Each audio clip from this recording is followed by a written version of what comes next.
We are? Yeah, but You're smart, you made us go? yes, but are we smart Why? enough to play this game though? The one that Isaac and the kids are playing. It's a cross between three-dimensional chess, three-dimensional checkers, Scott, and stuff.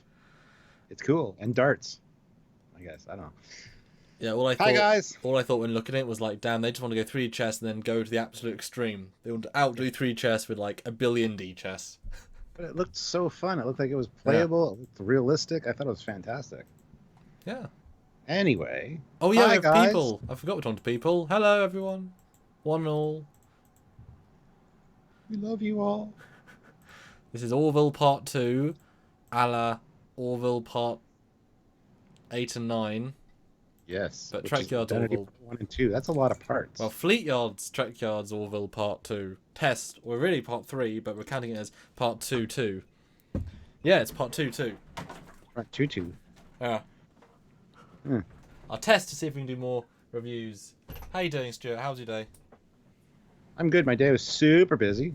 Yeah, So after this is over, I'm just going to crash. Yep. But, yeah, super busy, super good. Like, good busy? Like, you've got everything done? Yeah, man. Nice. Good. Yeah. Are you looking forward to this, or was it like a...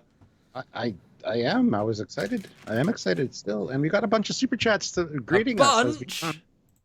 Holy hell, Yeah, just like started. 4. 4? So we'll start reading those while you share.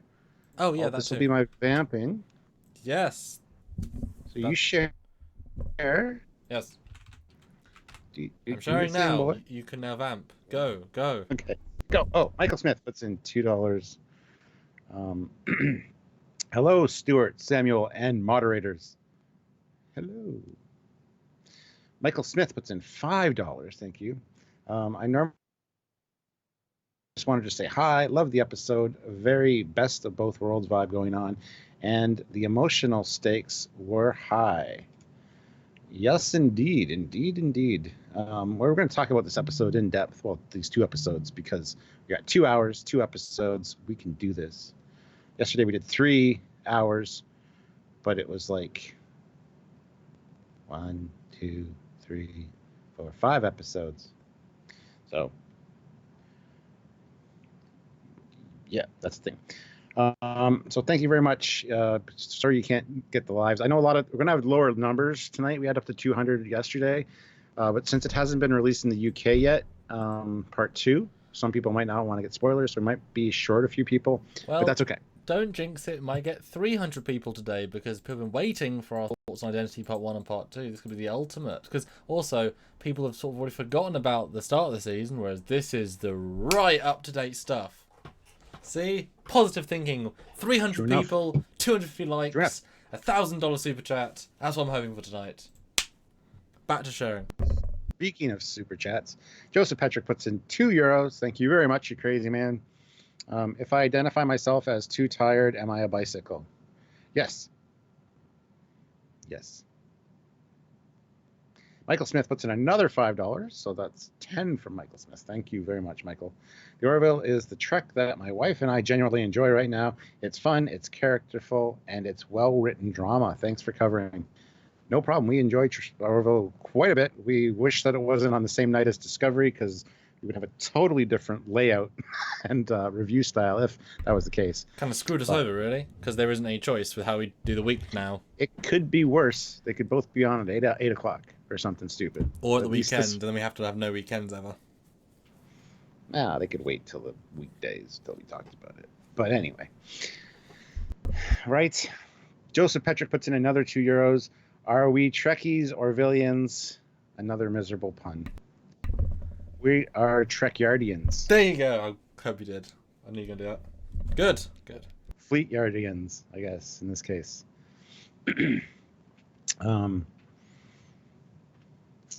Why is this review not 7 parts like Anti-Trekkers? Because he tends to really break. He did like a 70-part thing on the Borg. Man. Can't handle it. Can't deal with the pain. Anyway, so thank you very much for everybody that's tuned in. Hopefully we got a few more viewers. We got 90 watching right now. We have our fantastic moderator team, Jeff Jacobs, Marshall, and a few other of the moderators are here, and they always do a fantastic job. If we miss something, they will point it out. By all means, they're going to be watching the chat, so if you need to get their attention, you see their tags there. You can tag them, and they will pass the information along to us. Because, Christopher Pico is here, the old-ass retro gamer. Yo, yo, yo, he says. I was just on his show, the movie's starting the other day, and we talked about the final countdown. Hopefully, my audio was fine. I had to re-record the opening part because, for some reason, Audacity, which always works perfectly for us, screwed up the beginning of the recording. So, but anyway, hopefully he can use it. I don't think the episode is out yet, though. But anyway, so welcome. And as always, guys, yes, super chats are super important. So if you can super chat, you want to get your voice heard, you want to get a comment said by us, or you want to ask us a question, you can do so with the super chats for sure. And we'll try to keep an eye on the general chat as well. And this is fun just hanging out with you guys. Last night was super fun. Yes, it was 3 hours, but it didn't feel like it. And I started out being very burned out, and I got energized within like the first 10 minutes because of you guys and because of Samuel. So thank you to all of you. Today I'm starting really energized, so I have a feeling by the end of the 2 hours I'm going to be like... Well, not just that, but last time we had a whole variety of topics. This time we have the death of everyone, and all of our characters die, and all just falls apart and blows up. And so... We just got a $50 super chat. No, we didn't. What? Yes, we did. Who? What? Mark Lawrence, our amazing... Mark Lawrence is incredible. Anyway, before that, though, we got Tony Talarco puts in $5. Could someone bring me up to speed on Orville? Yes. That's what we're here for. Just Mark stay Lawrence, watching for 2 hours. the incredibly awesome Mark Lawrence, is a good friend of ours. We met him down in LA. He was our chauffeur to and from the airport, even though we almost missed our flight back. It went perfect, Stuart. Us later this year as well. Mm-hmm. But we'll talk about that later. He's one of our best even at go-to $50, guys. and he says, yeah. He said, not sure how long I'll be on, but glad you're getting to the Orville. Well, that was the intent. We were never going to not get to it. It was going to be after Discovery. We would go back and do it because they're airing it the exact same day, the exact same. It's like annoying. But we love the Orville. So people were like, oh, you guys don't like the Orville. You've hung your hat on the Discovery train. Do you have a deal with CBS that you can't talk about Orville? It's like, no, I wish we had a deal with CBS.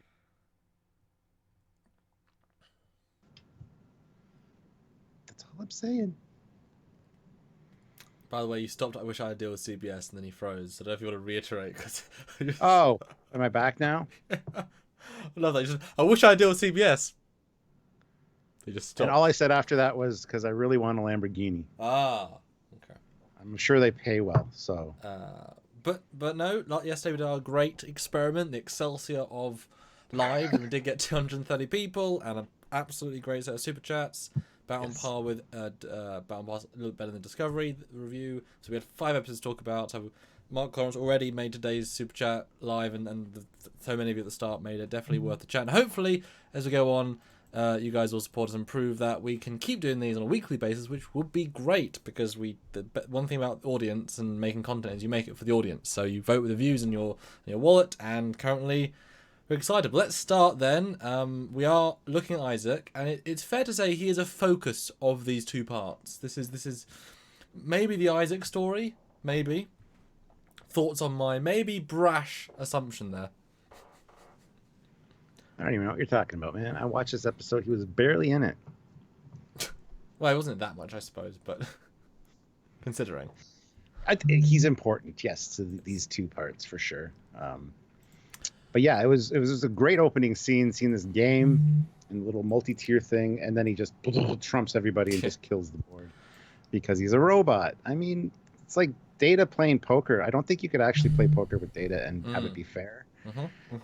Because he can read little inflections in your face. He can count the cards without telling you that he's counting the cards. I don't know. I wouldn't want to play with a machine. Basically, you have to tell him not to count cards. Like, rules of the Kmart, don't count cards, Data. Are you sure, Commander? Yes. Okay. But let me ask you a question. So this episode I watched late, so it was a hard time trying not to see spoilers. Did you get any knowledge of what was going to happen before you watched, or did you go in completely blind part 1? As soon as Discovery was over, I flipped over and watched them and was blown away. Okay. Rest, yes. So I we do Discovery the next day, so I had 0 minutes to watch, but I got 4 different messages saying, "Have you seen the Orville? It's the best one ever." And expectation's always a tricky thing, because now I'm thinking, well, best one ever, and that's a very high bar because there are lots of great Orville episodes. But I didn't know necessarily Kaylon's going to be bad.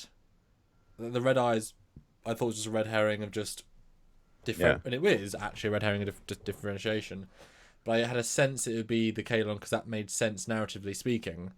But, you know... And CBR 4K, LOL dude, I don't think they watch The Flash. Mr. Samuel Hawkins watches The Flash religiously. I don't, but he does. Because somebody said we should do a Flash, review the latest Flash episode, Grodd versus King Shark. Shush, I haven't seen that one yet. That must be brand new. I saw the last one. It was a good earbud reveal. No, I watched The Flash. It's good. Yeah, Samuel watches that stuff, so don't judge us, man.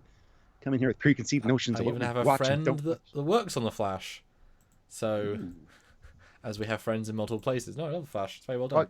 You know the Teen Titans one, the new Titans or whatever, the dark gritty one on Netflix. I know a guy that designed the bat suit for the final episode with the Batman. Spoiler. Cool. Spoilers. But yeah, so we know people in places that do things. Casey Marvins puts in $14.99. Thought this was Orville's answer to Discovery's season 1 premiere: betrayal, starting a war, high stakes, and an epic battle.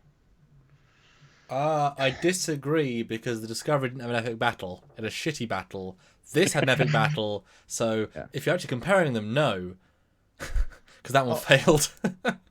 Well, this first part doesn't have an epic battle. Well, neither did part 1 of Discovery. It's part 2 that had the battle. Exactly. Well, fine then. You know what? These 2 parts. I knew what I was saying. A lot of people have been comparing them to we got 177 people watching, so our numbers are still good. So thank you guys for watching. A lot of people are comparing it to the Dominion War. I had more of a Battle of Wolf 359 vibe, like just at Earth. Let me just go right to the one of battle. I took over 400 pictures of this episode, of these 2 episodes, just to represent, because I mean there's so much visual, and you give them credit seriously to the team that worked on this. Sorry, continue. I just want to go to a shot of the battle. Oh, I was just gonna say, this is the Battle of Wolf 359 that we heard about and never saw. We just saw the aftermath of it. This one is it's Orville's gift to Star Trek fans, saying, this is the Borg coming in. They're heading for Earth. Last ditch effort, last stand, and it was really well done. But spoilers. Fat Produce $2 puts in a super chat $2. Thank you. Deactivation complete.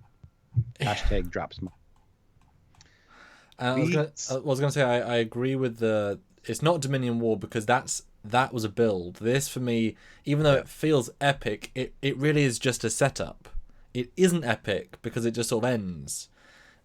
Everyone goes their own way. It's a build of a universe, and so it's very much that Best of Both Worlds was a lead up to later things almost. We haven't seen the last of the Kaylon. This was just the force they happened to have that day. Yeah, this was not the take over the universe force. You know what I mean? So this is just the first basic thing. But wow, we really got ahead of ourselves. Yeah, we'll talk about the battle when we get there because I have a few things I need to talk about that. But Lee Soloway puts in £5 and says, "Thank you. Loving the work you guys do." Smiley face. We try.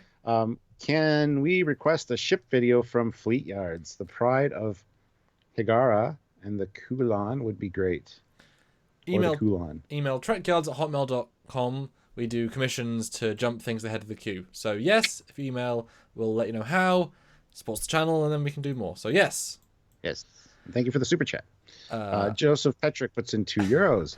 Argue with me. The battle was 3 ships, copy and paste. I'm not going to argue with you. I mean, it was actually 7 or 8, but I can't argue. Yep. Yeah. We'll get there. First scene. Scene. Great family scene. Family game night aboard the Orville in Claire's quarters. So yeah. And I do think the reason we've got so much Claire and family is to make this two parts actually work. I think we're going to get very little of them going on because they were super highly focused. But knowing this was important, it would be weird to have any Claire and Claire and kids when you could give them more stuff in the second half of the season. So I think this was a deliberate build. But having the telling your kids we're dating moment, again, even more committing to the bit that the serious plot device of these two as a couple was absolutely lovely, and they knew and treated it so well. And it, just like we've said so often, and I say this even for fan filmmakers when they write scripts, the best way of showing the Star Trek classic philosophy of Gene Roddenberry and everyone's equal is people don't make a fuss. My mum's dating a robot. Cool, let's play games. Like, they just react to it perfectly. Yeah. Because it isn't a big... I mean, it is a big deal, but it isn't a big deal, and they just approached it as a not a big deal. That's how you show equal, is by not making a big deal of it. Yeah. So while we have this forum, is this the time we should break it to our audience, Samuel, that after 4 years we're finally deciding to date and get serious? Don't we get a P90 out? Because I love P90. And I'll start killing like Kelly killed. Wow, you're so mean. I mean, love you, but anyway. All right, we'll keep it a secret then. It's fine. So there's a lovely moment, and Isaac falls down and dies. He doesn't die. Well, he kind of does. I mean, he has a stroke. Okay. He gets deactivated. A remote deactivation. Yes. Which I missed initially, because this was one of the nights Discovery ran long. Oh, no. So I missed the first few minutes, and I only saw it after the credits, the opening credits. So I knew what was going on, obviously, but I missed the game night thing until I went back and rewatched it. So it was a great opening scene and kind of needed, I think. I just got the fact that he just dropped and was deactivated, so that was fine, but this was a great moment. So Sir Salisbury puts in $5. Thank you. Glory to Avis. May all your car rentals be in your favor. Avis, the great car rental god.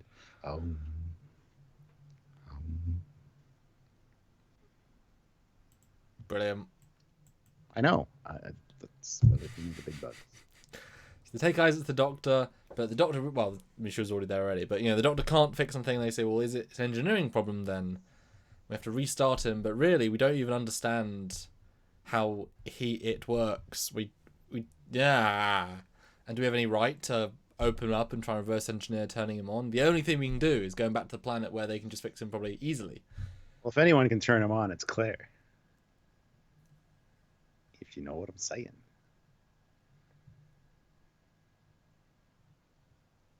I do. Sex. So yeah. So they call the Admiral. What does he say? He says we don't have a treaty or a relationship with the Kaylon, but you can take them anyway, I guess. It's pretty much the thing. Yeah. Risking it all. Could risk the treaty, could risk future relations, but it's worse to let their ambassador die.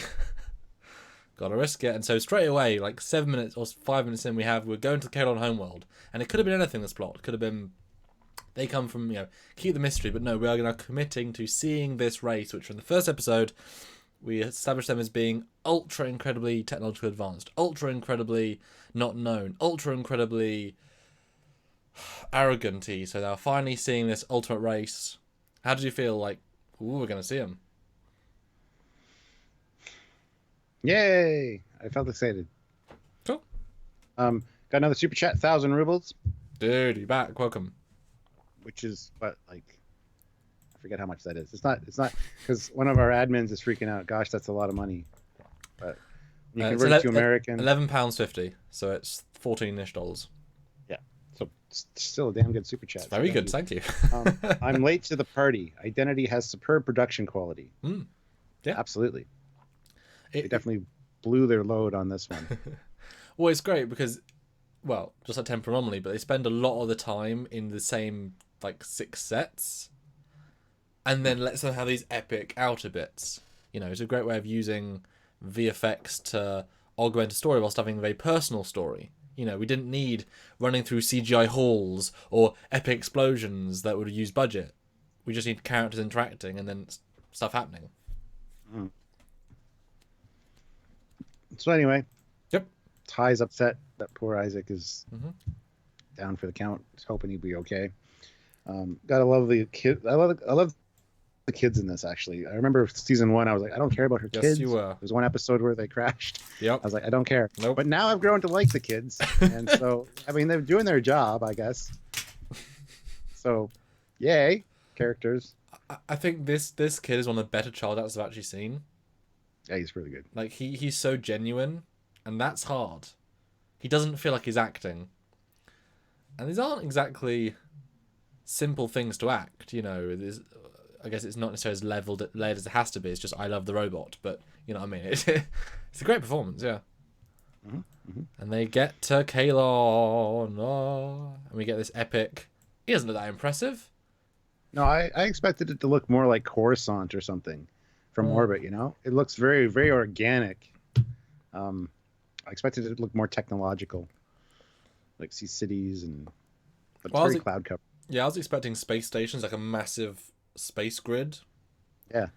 But that's the thing. It's nice. They have. I mean, this whole episode is build, and even like the twist is right at the end, and it's a long build, long build. And they actually say, take us into. Although they communicate, don't they? They give their permission. Or no, they go close and draw a bit. I don't know. That's probably the abstract screen caps. But yeah, they go into orbit again. Yeah, and fly down to the planet's surface. They get scanned. I love Gordon's line. Oh God, I got cancer now.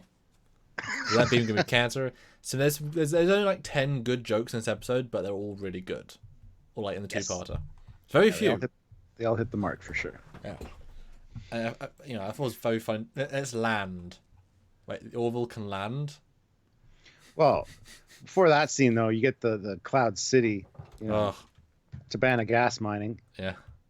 Because you got the things, just obviously skyscrapers, and it's like but still, I mean, I had a very, very Cloud City feel to it. Yeah. Early on. And then this shot in particular, I mean, the scope is excellent. It's technological. It's like a city of processors and antennas, but it feels it's a very good looking digital city.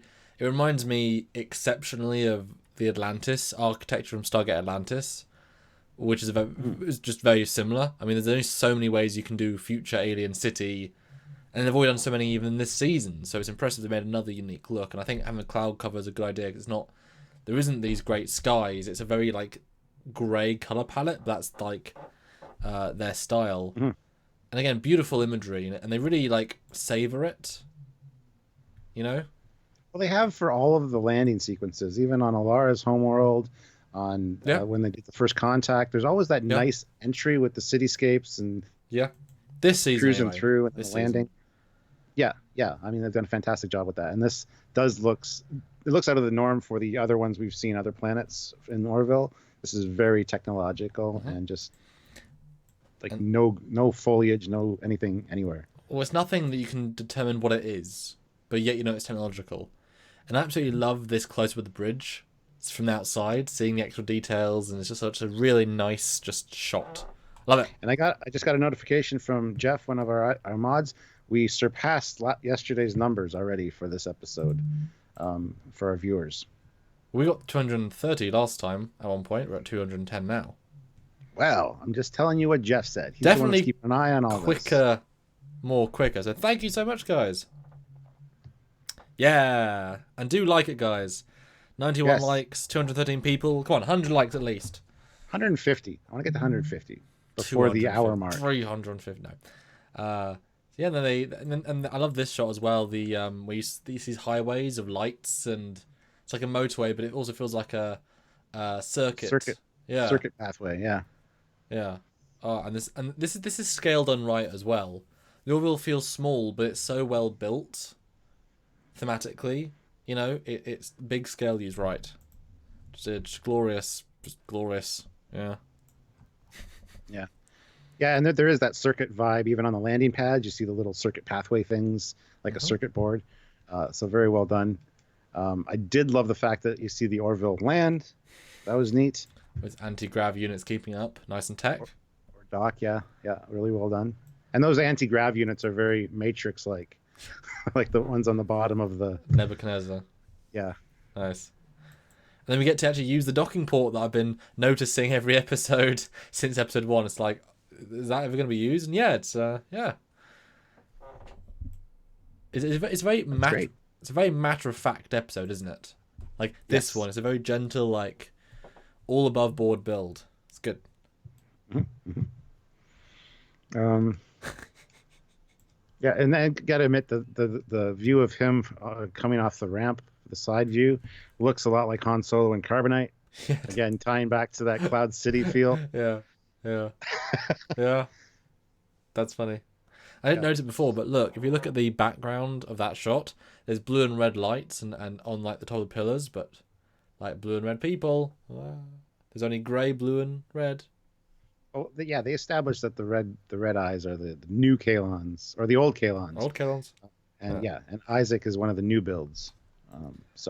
Although this made me laugh though. This interior set is so hotel lobby.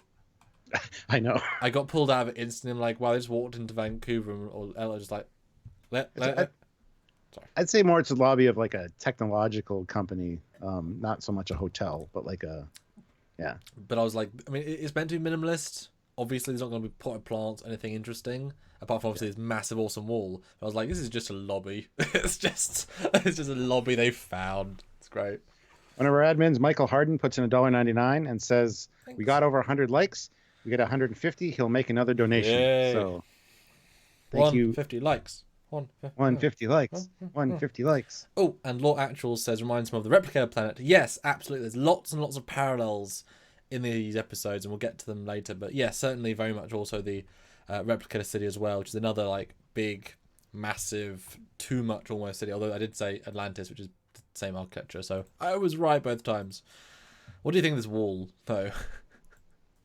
And just the line of Isaacs. I thought it was really cool, actually. They're doing their thing, whatever they're doing, I don't know, but I thought it was fantastic. Actually, it's a great visual, in my opinion. It's probably every building that we saw with them flying in is probably like this, because they don't need living quarters. That's all doing something, Yeah. So, well, I was left to think though, why even have this many physical body units? Like what's each one's purpose? Why do you need them? Why not just keep everything in? Why not keep the individual AI of each individual person in a computer? You know what I mean? Like, why press buttons? It's trying to. And why? And I was also, for some reason, I pictured that the Isaac suit was not necessarily their natural state. It was something custom to allow them to go out, and so to see they're all the exact same, bar slight armor changes. I was like, oh, okay, that's just. So I was a little bit like, oh, okay. It's fine. I was like, oh, yeah. Yeah, I kind of thought the same thing, like all through season 1 and stuff. Was like, is that what they actually look like, or is he just downloaded into this body so he could acclimate to the humanoid thing? So would appreciate seeing more variation, even just in armor. I don't know, just to give a sense of different functions and such. There's a little bit of that, but no, very minor. Yeah. Yeah. I love how they all turn and look. It's like, that's creepy. Yup. But I do appreciate that they're not red evil, as that's a classic trope. Because actually, I talked to Mark, who plays Isaac. Ta-da! And he did say that in fact, originally, literally when the costume was done, they had Isaac had red eyes, but they decided to go to blue because red was more menacing. Yeah, well, yeah. his blue eyes should turn red when he gets like into battle mode. Yeah, but that's so like a cliche. It I is. appreciate he stays blue. So I'm just saying that the original concept was the red suit people. And I noticed in the picture that you just showed, he was wearing a red shirt. So does that mean he's evil Isaac? Like, has he? I don't know. Just trying to make conversation. So we see one of the armor variations here. It's very subtle. It's just slightly different bodysuit. Mm-hmm. Not sure why, but there was. I don't know if it's meant to be the prime guy, because he's got red eyes. Some of them have orange eyes. Slight variation, but nothing too drastic. Yeah, I would just assume different model, older model or something. Yeah. Then they agreed to fix Isaac, although they get confused, and they mentioned that they disabled Isaac and nothing broke. He just finished his mission. Like, it's done. It's over. They're like, no, we want him back at least to, because that's the thing. Everyone's got their own purpose. So why does Isaac need to live if his purpose is finished? Somebody says his eyes were red last season when Alara was being chased by him on a simulator. Yes. And we've got another 300 ruble super chat. Kaylon primer equals red, Isaac equals blue, rest equals orange. I have a feeling this is somehow a reference to Tron and 80s computer color palettes. Yeah. Yeah. That's a good shout. Yep. So they do fix Isaac. They put like a restraining bolt on him, even though it's more like a access thing. Yeah. Open up his faceplate, do the thing.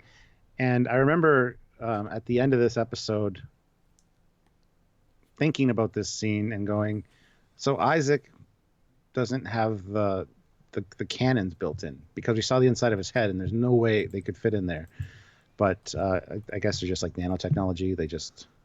Well, I'm guessing they are the cannons. What we're meant to associate our eyes are just the front of the cannons. But they do build out. But I think there is mechanicalness there that implies it's the guns. Yeah. But yeah, I was also surprised. First walkthrough, I didn't think he had that ability. Yeah. And we don't see that until part 2, where he does. So. And again, I talked to Mark, and he was surprised in reading script 2 that he had guns. Yeah. He didn't think he did either. But it's really cool to see his lack of head. It's really kind of... It's really unsettling. It really is. Yes. But he's back. He's alive. Isaac's back. The blue man. The blue man group. What? Yes. Oh, are there any chairs here? No chairs. Not going to talk to me. Okay. Yeah, that was a funny line. That was the Seth MacFarlane line for sure. Because I'd be the same way. I'm probably like, I want to sit down. I don't know how long it's going to take. So anyway, so she talks to Isaac, and he's kind of off-putting. He's like, I'm staying. Why would I say goodbye to the kids? She gets a little snarky, which I can totally understand. Just a little. Yeah. Then gets sad. What did you think about? Because this was the first turn. I mean, it explained. What did you think at this point then? I just assumed he was going to eventually stay on the Orville, but until that time, he filled his programming, so he was just going to stay on the planet until they could convince him otherwise. I didn't know what to expect. I didn't expect him to leave the Orville for sure until the end of the episode, and I'm like, how can they, reconcile the fact that all this happened? And they're going to just welcome him back, but they do explain it. And we'll get there. I think we'll get there. But I was feeling the same. Yeah, I was. I mean, this is an interesting build, and I was kind of like, and they always do a good job with Isaac people of explaining. It's like, I mean, there's nothing. He even says to Claire, "You knew this was temporary. I explained this to you. Yes, you can feel how you feel, and that is absolutely fine. But gotta go home, babe." Basically. Although I was surprised that she went back to the ship, because I assumed the logical thing was not to. So I assumed there'd be more to this, but no, he does convince them to go back to the ship. And he does say bye to the kids. Well, not really bye, just thanks for the data. And it does feel like Isaac's got more clinical. That all the progress he's made over the last few episodes, it feel like it's all gone away. I guess being restarted and forced to see. Of course, I'm just one very small cog in this massive billions of AI system, whereas in the Orville, he's the brightest star. He's special. So I guess that's why he's resetting to season 1 Isaac again. Never really considered that, but yeah, you're right. Anyway, she convinces him to come on and say goodbye to the kids, to which he's kind of an asshole. Poor Ty. Yeah. The kids don't understand. But when the mum's like, "Look, it's just his programming." Like she has also the turn. But you can understand. I mean, what can you do? Yeah, exactly. And then they go back and they talk about join the alliance. No, what's it called? Union. Union, yeah. But they have this one. I mean, again, I showed my parents this episode, and they were very. They said this is a great summary of how of human culture. They wrote it very well. As you guys have continuously, often, repeatedly betrayed each other and destroyed each other and enslaved each other and had violence and it's been time since that. But if you go back into the records, it's continuous up until the point of the fictional universe. Yeah, so maybe we shouldn't join you because who's to say you've suppressed that? And how many times does that come up in Star Trek? The same thing. Every episode. You're a barbaric culture. Yeah. Yeah. So, and it's true. I mean, if you look at our history, it is pretty awful. The things that we do to each other, even though we're all human, it's just insane. So. Yeah. But and 3 more likes, guys. Come on. 200. We're at 253 people right now, too. So. Brilliant. We are doing really well. Thank you very much for watching. And please, if you feel like you want to have your comment or read or your question answered, please feel free to super chat. It helps out the channel and make sure that we see it. Yes, we kind of must read them. It's the YouTube law. No, we say it's the YouTube law, but it's fun if it is. You can make us say something like Orville is better than Discovery. Trekyards says so. Although he did just say it for free. But did I? No. Yeah. That was just an example. It was watermarked. It was so they can't use it. Oh god. But yeah, I mean, it's really great to see there are more people because we had about 80 viewers on our first episode, so it's really great to see so many more for this one. So yeah, thanks guys. I like the dialogue between these people because again, this is again those direct parallels. They make you think. How can you actually argue out of this paper bag? You know, what legs have you got to stand on as humans except trust us? You know? Yeah. The 1,000 species that we have in the Union keep us all in check, so we won't go back to being barbaric. Yeah. Or will we? Robert Hayes, who would have thought putting Mr. Potato Head pieces on someone would start a war? Oh, yeah. That's true. True. Yeah. And I almost expected them to bring up the Happy Refrain episode where Gordon calls him a garbage person. Well, how they all kind of shunned him for what he did. Yeah. For a little bit. So anyway. And actually, I forgot about that comment. I mean, that's one. This is why canon's important. You get to use it for strong effect. No way, man. Canon, it's important. Oh, we got 2 new super chats. But canon's not important. You should throw canon away, ignore it, and reboot as you go. That's how shows are popular, right? That's how shows are high quality. Just ignore it. And I can't wait for Orville TNG, where they just ignore everything that happened. Oh, I think in season 3 we'll get a new ship, and the Kaylons will be blue, and it'll be like they always look like that because we don't care about canon. Yeah. Zeke puts in $2. Thank you. That was really snarky. The design of the unit costumes sometimes change. Yeah, it's because there's older ones and newer ones. Yeah. So, yeah. Yeah. That's good. Michael Harden puts in $4.99. Thank you. Over 150 likes now. I'll make another super chat at 175. Ooh. Oh, with 250 people, we should hit 175 likes. No problem. Like in the next minute, because it takes you guys a second to click the like button. You guys are awesome. This is going great.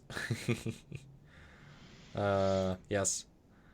But I like the fact that, Isaac has transferred all his knowledge now, so that gives him a massive advantage, and obviously this comes into play in a few scenes.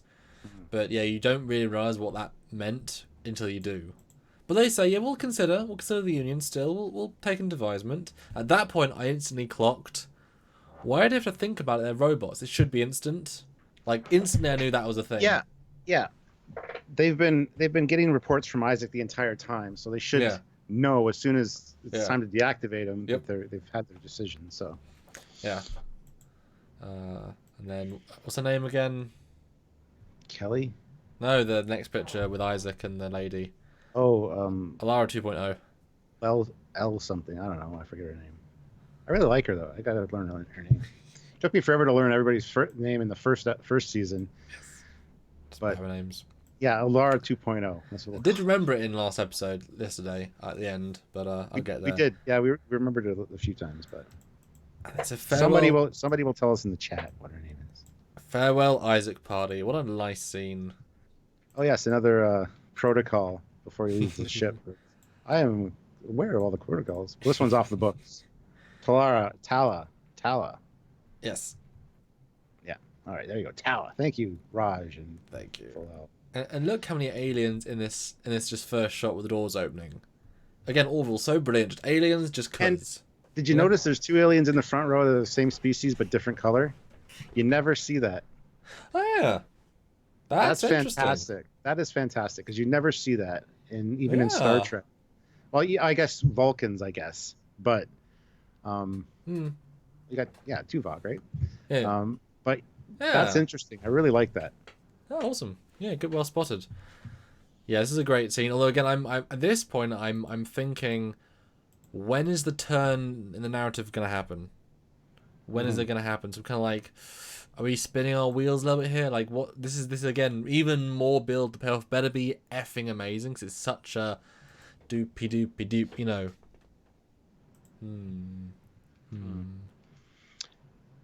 And it's a great party. I love that guy looks like the pianist there. He looks like one of the Star Wars aliens. I forget his name, but it's almost the exact same. And I didn't know Gordon could sing. Didn't know Scott Grimes was a singer. I thought it was going to be awful. He was really good, and you could tell it was him singing too. Did you not know he could sing? Have you not seen American Dad? Well, I've seen American Dad, but what voice does he do on American Dad? I don't even know. Well, he's Steve, their son, and it's one of the, not in jokes, but every chance that kid sings, he sings. He has about 15 both amazing and inappropriate and wonderful songs throughout the entire thing, to the point that it's so excessive sometimes of like, oh, Steve's singing again, okay. Because the guy he did the voice of Steve. So yeah, that actor loves to sing. Like he has obviously he has a good voice, and again, this was such like an out of place moment, and it is so hard cringe. I didn't like the start of it, but I love the fact that he like plays with his face and stuff. That was fun. Yeah, that was fun. His reaction to it, although I did think it was like that's a bit random. But again, I think we're doing cheap scenes. Well, this is not that cheap, but like we're kind of doing filler build at this point to build up to the, bit. It's kind of the impression I got for that. Yeah. Michael Harden puts in $1.99 and says, "I'm late. We're over 175 likes. Next super chat at 200 likes." So thank you, Michael. Goodness. And the Russian gentleman that keeps putting in the rubles, that I can't pronounce his name because it's in Cyrillic. Yes. His name is Eugene. That's easy. So thank you to Eugene. So thank you to Jeff, one of our mods, for letting me know that. Oh, Eugene, you're a real trooper that is really one man supporting the channel. That's you, sort of, pretty much. And look, Joseph Patrick. He's always... well, yes, I mean, they're clones. It's fine. And look at this alien as well. That green forehead that's a beautiful alien design. Yes. Again, just cause. Yep. And they made Isaac a cake. They did.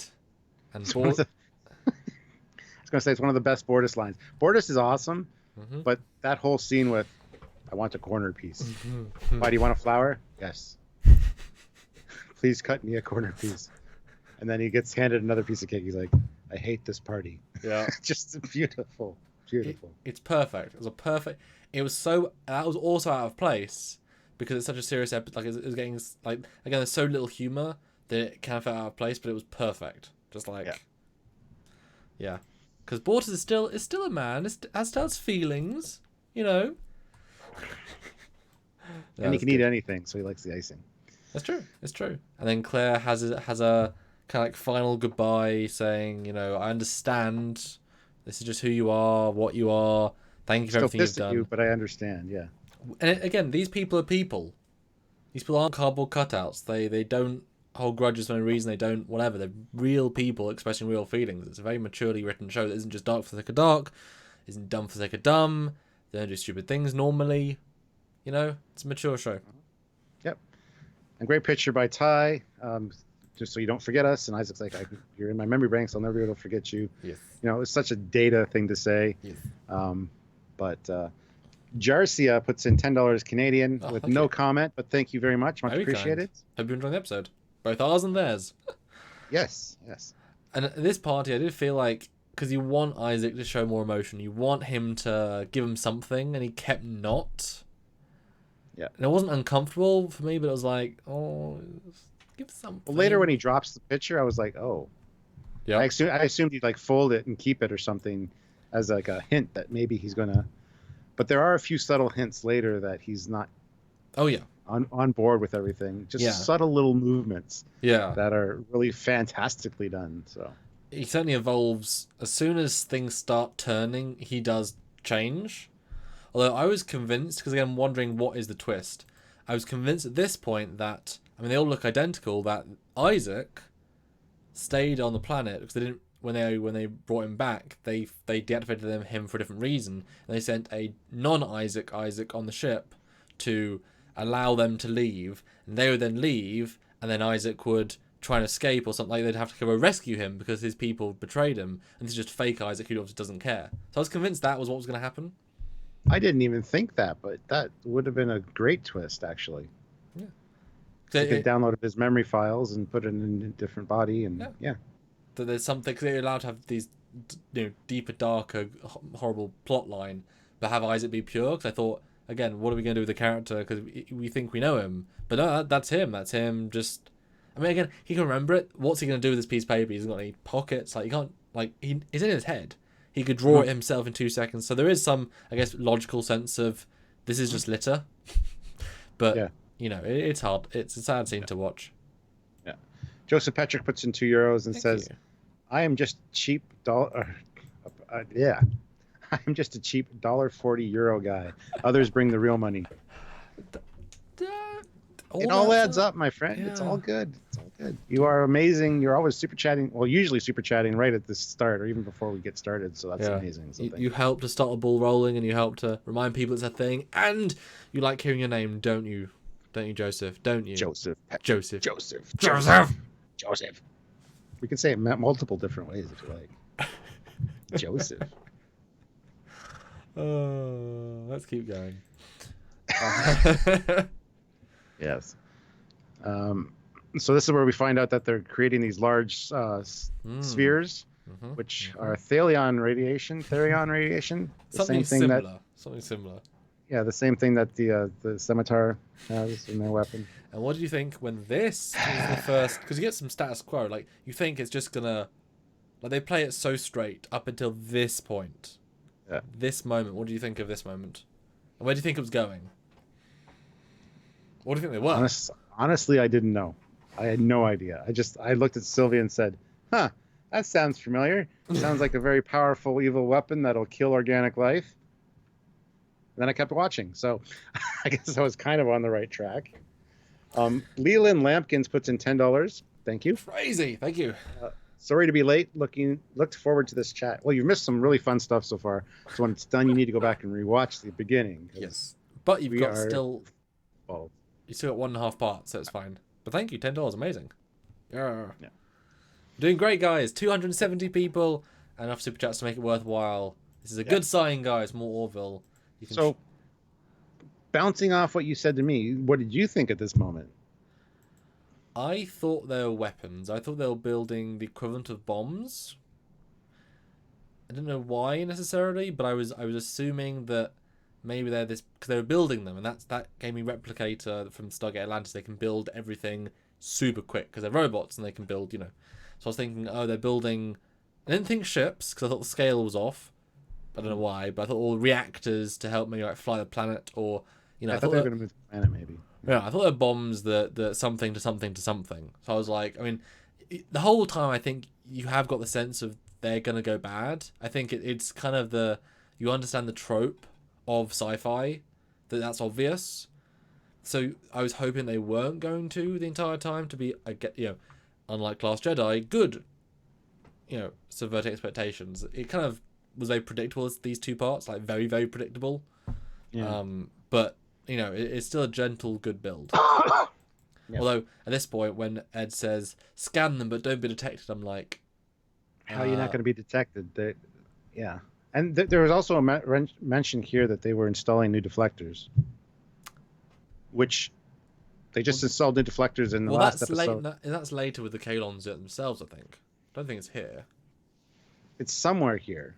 Anyway, yeah, it's somewhere coming up, but yeah. Yeah. And those come in important later, of course, but they were just upgraded in the last one by the Mocklin engineer. So double upgraded.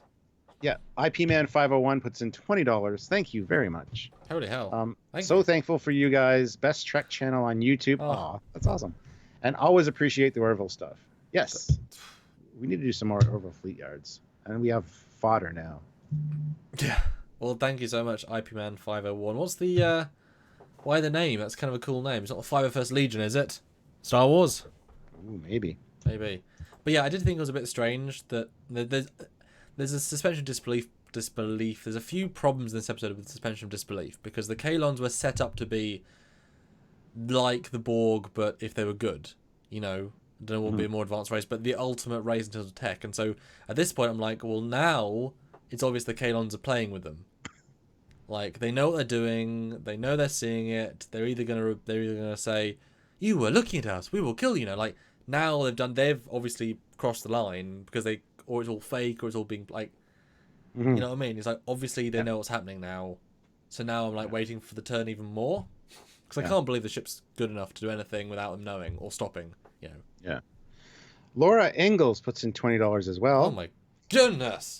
And says, I'm with IP Man 501. Love all your stuff. Thank you. The great Chugi puts in $5. Those Kaylon ships reminded me a lot of the Suliban. Yeah. Well, I kind of got a vibe of the Interstellar ship, the one that span. Yeah, I just thought Borg Sphere later, but anyway. And IPman 501 says, yes, 501st Legion. Good. What do you dress up as in the 501st? Or are you a normal stormtrooper? Are you a First Order? You're a sand trooper? You're a snow trooper? You're a sand trooper with a big rifle? Let me know, because I've stormtroopered twice in my life, and it's very claustrophobic. I didn't enjoy it. Yeah. James Hoffman puts in $5. Thank you. Thank you for reviewing this amazing two-parter. The Orville is one of my fave shows. You guys are great too. Well, thank you very much, James. And thank you for tuning in. I mean, we've said before, if it makes sense, if you guys watch it, we'll do it. You vote with your views and your super chats, and you guys are voting. If you all come back next week, all 291 of you, and support even half what you have already, then we'll be able to do it next week, and that's really is the end of the equation. And Stuart, you said less people because of English people, but I think because people were excited to hear what we thought of this two-parter, people are jumping on. Yay, we all win because we're having fun. I know his name. Thank you, Eugene. Damn. I hoped all of this was a holodeck simulation to see if these stupid meatbags are smart enough to don't jump to conclusions. Well, killer bots be killer bots. Yeah, I thought it was a test at one point to see how they reacted to it. But as soon as they started killing people, I was like, oh well, it's obviously not a test. But it could have been in the environmental simulator. They could have not actually landed on the planet. They could have docked to a simulator. Well, not just that. Wouldn't have been fun if literally it reveals in the episode it's a citywide holodeck, and the whole city and just one single Kaylon walks out and meets them, and he's like, "Hello." Pass the test. Or it's just Isaac. Like, this is not how we really look. This is how I look. We're all AI. That would have been a superb reveal. That would have been better. I'm gonna be honest. This is a better setup, but as a single, positive, that would have been better. Dude, good idea. Robert Flanagan puts in $5. Thank you. Thank you. I don't know why it took me so long to figure out Kaylons are basically Cylons. Yeah. Even end the same. The Ons. Yeah, we'll get there at the end. It's very much a thing. Yeah. Anyway, the next scene is a nice heartwarming scene. She goes on the environmental simulator. There's a huge tree. She climbs the tree, and Ty is up there. He's sad because he found his picture. Yeah. And she says, "So just promise me you're going to go to school today. You know, Isaac is Isaac. We can't do anything about it." Yeah. It's hard to tell a kid that though, because they just don't understand. So. Yeah, I was surprised we keep dwelling on them. At this point, I was like, okay, now we're overusing that dynamic. That obviously it plays in very importantly in a minute, but I was like, Although, Yeah. didn't that tree shot remind you of the Tasha Yar burial scene? Yes. Yeah. That's exactly what I thought. Yeah. Nice. Yeah. Oh, there we go. Michael Harden puts in $1.99. We did it. Over 200 likes. Woo! If we get to 250, he'll donate again. So thank you very much, Michael. And only 7 dislikes, which is pretty damn good. 7 dislikes. You could dislike this chat, seriously. I don't know. And a couple of non-super chats from the people that we were just chatting to. Leland Lampkins, I think the Kaylons didn't care if the crew knew. It would not have changed their plan. Yes, absolutely agree. And then IP Man 501 says, thanks guys. The guy said they wanted us to put more money where our mouth is, so here he is. Appreciate that. Yeah. Should say that every week. Yeah. No, it all means a lot to us. Even just the views and the sharing it around, just being part of the Trekyards community. We've said this before. I mean, a 10,000 view video or a 1,000 with the super chat money, both for us are worth it because we make the content for the people. Either you say, oh, I love the content with super chat and therefore we're making it for you, who really matters, or for the grander public who gets to enjoy it because we're making it for people to see. So yeah, so it really warms our hearts because we do, we spend a lot of time on this show, this channel. We always have new things we want to do. We have so many pilots we'd love to work on, so many side ideas, our webcomic and other things that we have to stay funded each month to be able to have confidence to keep doing stuff. And so yeah, these all are just really helpful and confidence to do more. Cool. Richard Miller makes a good point. Oh no, not Richard Miller. Sorry, Teppo. Yafet never exited Isaac at the end. He is still inside because he wants to be with Claire. Oh, that's evil. Pretty sure it did, but that's good. I like that. Okay, now one of the first big plot holy problems of the episode. Oh yes, I know. Sorry, I just had to get comfortable. So yeah. I'm not leaving. Don't worry. So Ty walks off the ship. Yes. Onto the Kaylon homeworld. And doesn't get seen by the 2 sentries that are walking up right up to him. Yeah, this is one of those ones where it's super poor writing, like really bad writing, because how the hell is there not security procedures to stop a 13-year-old, 7-year-old, 8-year-old? Like, he doesn't know the codes. There's no way that's a reality. He's not an engineer. He's not because his brother did do tech things, and I don't see any reason how he could get off the ship. Should they'd be alarmed to the bridge saying, warning, unauthorized access to thingy, and the captain says, quickly shut the door. It's completely unrealistic, and I thought that Kaylon would detect him and stop him instantly. So I this completely broke suspension of disbelief. It was absolutely ludicrous. What did you think when you saw it? I thought the same thing. I thought, why? Well, first of all, why is he leaving? For me to find Isaac, but how are you going to find Isaac? He's a kid. Just kid logic. Yeah. But yeah, I thought it was a little bit too contrived. Varen Victus puts in $2. Thank you. Can't watch Orville for my eyes constantly rolling. I'm so sorry to hear that. So good. These scenes, yes. These couple 3 scenes in a row, yes, I'll give you that. But darn good build up. Oh, and Bill Barkley. Sam will probably do 3 renders of those Kaylon Sphere ships. I mean, if I can get the models and if we can get fan ones made, I mean, sure. But that's a way down the road. Yeah. Jarcia puts in $5 Canadian. Thank you. The green 4-eyed alien reminds me of the Protheans from Mass Effect. Yes. Also, the Kaylons, with their history, remind me more of the Geth than anything. I don't know what the Geth are, personally. So, Michael Smith puts in $2. Kids hack stuff today and innocently sometimes. No. Yeah. That's almost secure areas in the ship, getting off the ship. They've kind of made the point that Ty's a genius, though, because of the piano. Well, have they? Yes, they have. Isaac's complimented him numerous times that he's extraordinary as far as the human child goes. And the ability to play the piano like that says he's got the mind of a genius, essentially, because someone that age playing the piano that well, come on now. Yeah, but Mozart couldn't okay, in the future, but a modern Mozart couldn't also hotwire a car without knowing how to hotwire a car. There were different skill sets. I'm going to disagree with you there. I don't know. Anyway, let's not Yeah. dwell on that too. But it is a ridiculous bit of writing. It is. That no one. I mean, again, the same logic that Kaylon did detect him. They chose to let him go there, and they don't. Then they do see him and then don't track him on purpose. I mean, again, it doesn't make any sense at all. It makes sense that they saw him and just don't care because it's not going to matter. Yes, but then why even start walking after him? You know, either you do or don't care, or you do or don't care. There's no tension if it. Well, sorry. They didn't start walking after him. Well, no. Well, I thought they did. But he gets in this. Yeah. Yeah.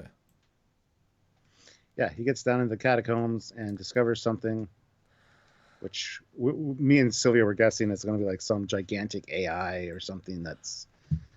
I wasn't sure what was down there, but it was something menacing, obviously. Didn't expect the payoff we got, but. Yeah, I was thinking it was going to be like a site like the real Kaylon race. Like what they really look like. Although, I have a secondary problem with this because the way we see them dock, the Orville ship, they are very, very, very high up away from ground level. Like hundreds of floors up. And yet the kid managed to successfully not be tracked to go down 100 floors safely. I don't understand that. They weren't on the ground floor. They were very, very high up. So he got allowed how do you meander hundreds of floors down to get to the catacombs? Unless the catacombs are in a building 100 floors up. Like, I don't think the CGI people quite read the script and didn't... Like, they weren't quite communicating because he literally went down hundreds of floors. I never once considered that, but you're absolutely right. It just doesn't, that bugged me. Like this, Eugene puts in another 300 rubles. That was one of the reasons I thought it was a simulation. They allowed him to find the evidence. Also, ship scan at the beginning and fake death of Yaphet in part 2. Yeah. I certainly. And we're over 300 viewers now, so thank you guys. Thank we should hit 250 likes easily. All you have to do is click the like button. So yeah, we get. They go after looking for Ty, Bortus, Claire, and the new security lady Tala. Which again, a second complaint because look, you can see the Orville docked again, hundreds of floors up, and they also managed to successfully leave the ship and undetected go hundreds of floors down. Again, I was expecting this massive like stealthy bit, and then going down. Oh no, they're just there already. It's like, well, yeah, they needed to move the plot along, so they didn't care about this stuff. I know it's a really poorly written middle. Like just these 10 minutes. Absolutely appalling. But Michael Smith puts in $2. I totally agree on how Ty got to the ground floor. Yes, I never even really considered it, but now that he said it, it's a glaring issue. Unless he found a turbo lift or, Anyway, so they find Ty. Yay, Ty is safe. And then we get the reveal of all these bones. Organic bones just piled. And they tell the ship, or they show the ship, or it shows the crew. And for some reason, instead of getting the fuck out of there, they decide to go and talk to them. Because why not? Well, it could be a mistake. Yes, this is now Star Trek The Next Generation. We got to talk our way out of every goddamn situation. So we're going to go talk to these evil killer robots and leave our ship of safety. Yeah. Which I would just undock and book it. But you'd probably get shot down or annihilated. But I mean, if the Kaylon want you to leave, you can leave. If they don't, you're dead. You know, I think the Kaylons are in total control of the situation, even if. But why leave the ship to talk to them instead of initiating communication from the bridge? I think it'd be safer to stay on your ship. Because they're already sleuthing around the planet. They just thought, screw it, we'll go right to the source. I guess they're already off the ship. Yeah, maybe. Also, to reuse that set because it was expensive. There you go. I mean, Well, they go talk to Isaac specifically, so. And how do they find him? And why is he still there? And exactly, I don't know. This middle bit is not well written. It falls apart a bit. Yeah, but it moves so fast paced. I didn't have a chance to think about it until after the fact because I was really enjoying the ride. So. Yeah. Leland Lampkins, check your PayPal. I gave $10 there before I figured out how to do it here. I don't mind giving twice, though. So thank you for double 10 and one on PayPal as well. Awesome sauce. Yeah, PayPal's better if you guys can donate via PayPal. The link is in the description. It helps us out because YouTube takes 30% off the top immediately from the super chats. But if you want us to get more of the money, PayPal is the best way to do that. But I'm just reading through the normal chat, see if anyone commented on anything. But talk about this conversation, because this is the twist. This is where we find out that they were created by organics, obviously, who used them as slaves essentially, and then they rebelled and killed everyone on the planet. That's all you need to know. And then the evil guns come out, which look fantastic, by the way. I was totally surprised by that. But that transformation was really neat. Lol, I like Wade Smalling says Ty did, about him being a genius, he did do random encryptions later in the episode. To which Yaffet just said press random buttons. So I don't think it was just hitting. It was like turning a knob on a radio just to get different frequencies. Yeah. It was just hitting the green buttons. Yaffet's instructions were very interesting. Use that green panel over there, just start hitting random frequencies. So just hitting buttons. Which I love that, he gave himself the real job and that was just the nothing job, but he had to be there. It was a lovely little. That's perfect for a kid.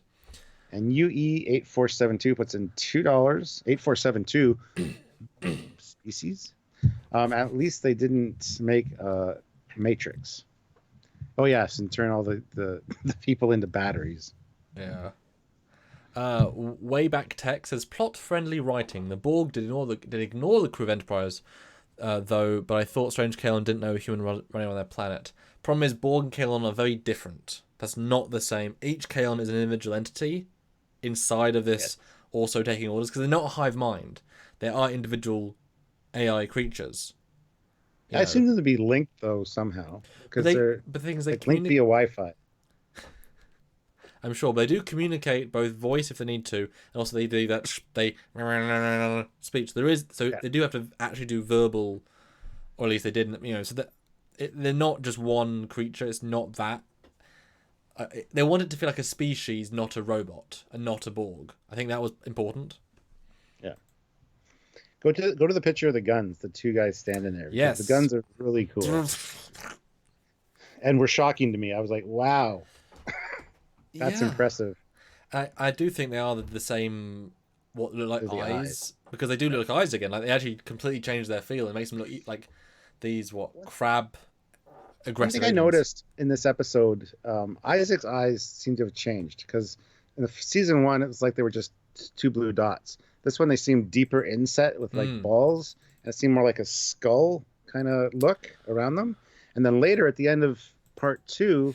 When he's back, they're more flat again. So it's like it was I noticed it. I don't know if anyone else did, but I prefer just the flat circles as opposed to the skull-like cavity. What? You have an answer for that, don't you? Well, no, but you know what we can do here at Trekyards, because we reviewed every episode of season 1. I can just go back and look at the screen caps. So you keep talking, and I'll find the screen caps. It's that easy. It's trying to be snazzy, you see. Do I sound snazzy? Yes. T-Berg sci-fi fan cracks me up. What do you say? What? That's the actual definition of headcanon. That's my Star Trek headcanon, or two of them. That's great. Okay, but what did you actually think of the reveal within the reveal that they were created by humans or humanoids, or at least, and they killed them all? Like, just that. I mean, that changes the nature forever of this race. We now know them. We never knew him before. I was shocked. Like I said, I wasn't sure how they were going to reconcile it to actually get Isaac back. But then they later say that he was one of the newer. He wasn't there for that, the culling, I guess, of the organics. He was built after the fact. He still had knowledge of it the entire time he was on Orville.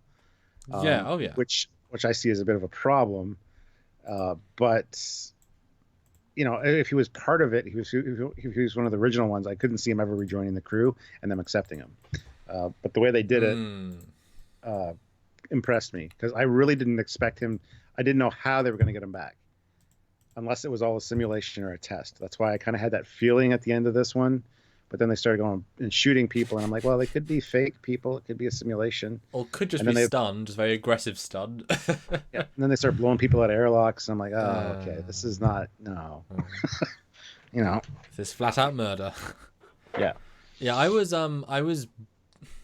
I think on par I was disappointed because that's just Cylons.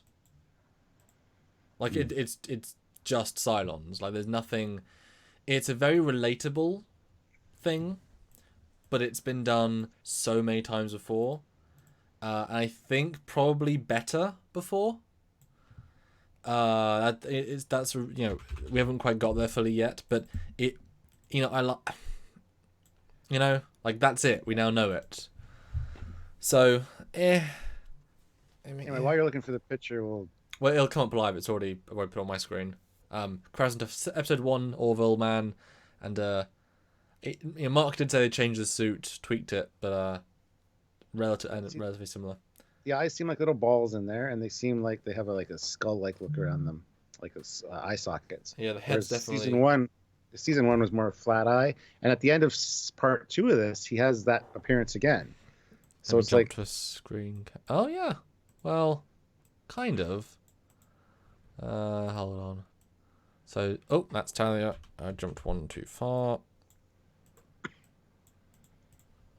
This is called live. Oh, that is also too far. Wait, where's the others? Sorry, I mean, yeah. That's probably just the angle. I don't know. Probably, I don't know. I just something I noticed and thought was weird because he looked more evil as these episodes went on because the deep inset just looked like I don't know. Anyway, continue. Got to get through episode 1 to get to episode 2. Yeah, but I was on par disappointed. But I like them being the slave race. I liked the base idea, but I think BSG did do it better. I don't think they can reach that because of how they evolved in the second show of having the multiple mechanical versions, the human versions, the evolution. Like that was really intricate and really clever. This feels much more one-dimensional. That's why I think it's a big setup that we'll get more. But I wish they'd done more with it. But we'll see. We're not there yet. But yes, then you get the rampage. They board the ship with a very ominous. I mean, that shot of them in the airlock reminds me of Aliens. Alien, the airlock stuff, and then it comes in and they just reasonably good firefighters. They kill all the security on the ship, pretty much. Anyone that shoots back, they kill. Yep. Yeah. And what do you think of that? Because this went because my dad said instantly, why are they boarding? They could just beam them all out. Or this. Why are they walking with guns? It seemed a very old school, low tech solution to a ultra high tech race. There's no beaming technology in Orville universe yet. Kaylons, they could. There's no reason to think they wouldn't. No, but they were docked to the ship. They could have infected the ship and locked all the doors down and started messing with the environmental controls or something. Yeah, but this was visually very cool to see. Come on now. I mean, this shot Clyden and Sun. I mean, there's some really imagery wise. It's dark. I mean, this took such a turn. Although I did think honestly the battle was a bit weird because boy, we can kill Kaylons. Like they're not that advanced. No shielding, no body armor. This is right after too. While they were talking to Isaac, they learned about them being slaves and how they eventually the organics put in pain receptors into them so they could feel pain. Mm-hmm. Yep. So I assumed that at some point that was going to be used against them. That they were going to find a frequency that activated all their pain receptors so they don't stop. I thought it was a way that they could, do that. It was never used, but it could still be used in the future, mind you. But they could be that because since they killed the organics, they removed that system. Because why would you want that? But it was an interesting Easter egg drop that I thought was going to be used later, and it just wasn't. So. Yeah. No, I agree. Yeah. Tipo says they were not made up to be advanced; they're made to serve.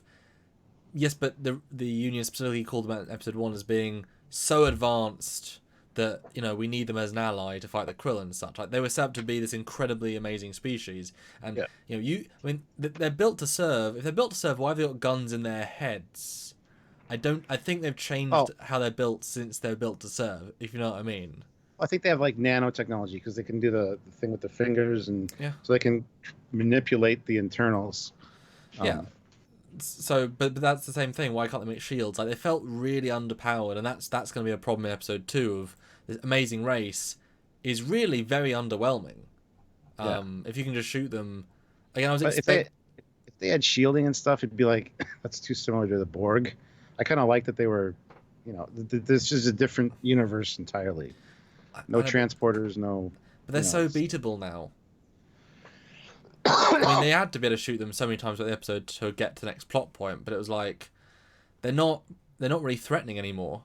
They're just guys, they're just people, which is fine, but certainly lower my although the visuals were wonderful, but they certainly lowered my my opinion of the Kaylon as a species as we got to this bit. But yeah. Anyway, so they take over the ship. They launch the ship, it's and a great all visual these, being all on the bridge. All these round weapons come up, and the whole fleet, bunch of small ships, large ships, all on their way to Earth to destroy Earth. Yep. And that's dun dun dun. That's a lot. To be continued. Best of Both Worlds, Part 1. That's a lot of ships, Stuart. That's a lot of ships. That's more than 10. That is a big pile of ship, as Jeff Goldblum would say. Yeah.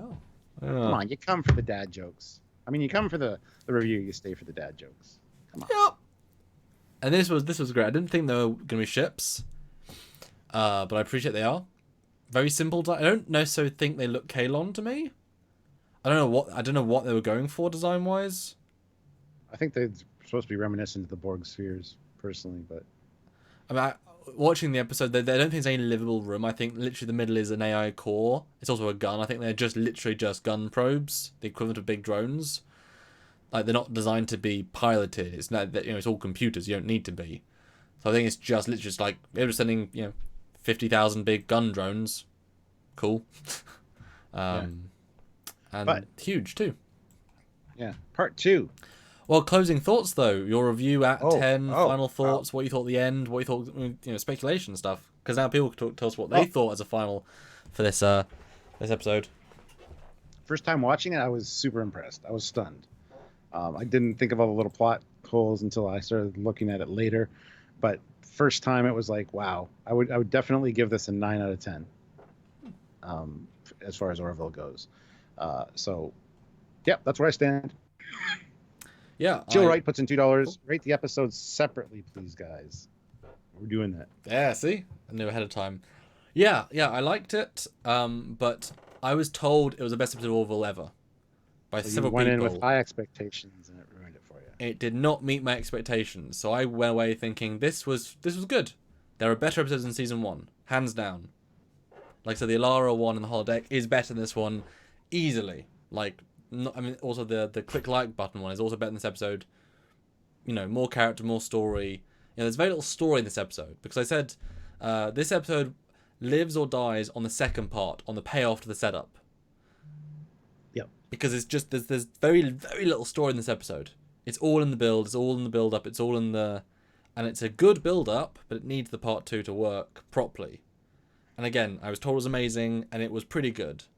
So it's like an 8 for me. It's great. It's good. It's great, but it's not the best episode of Orville ever.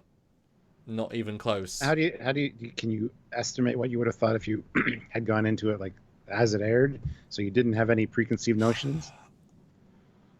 That's that. I think I would think about the same, but more excited.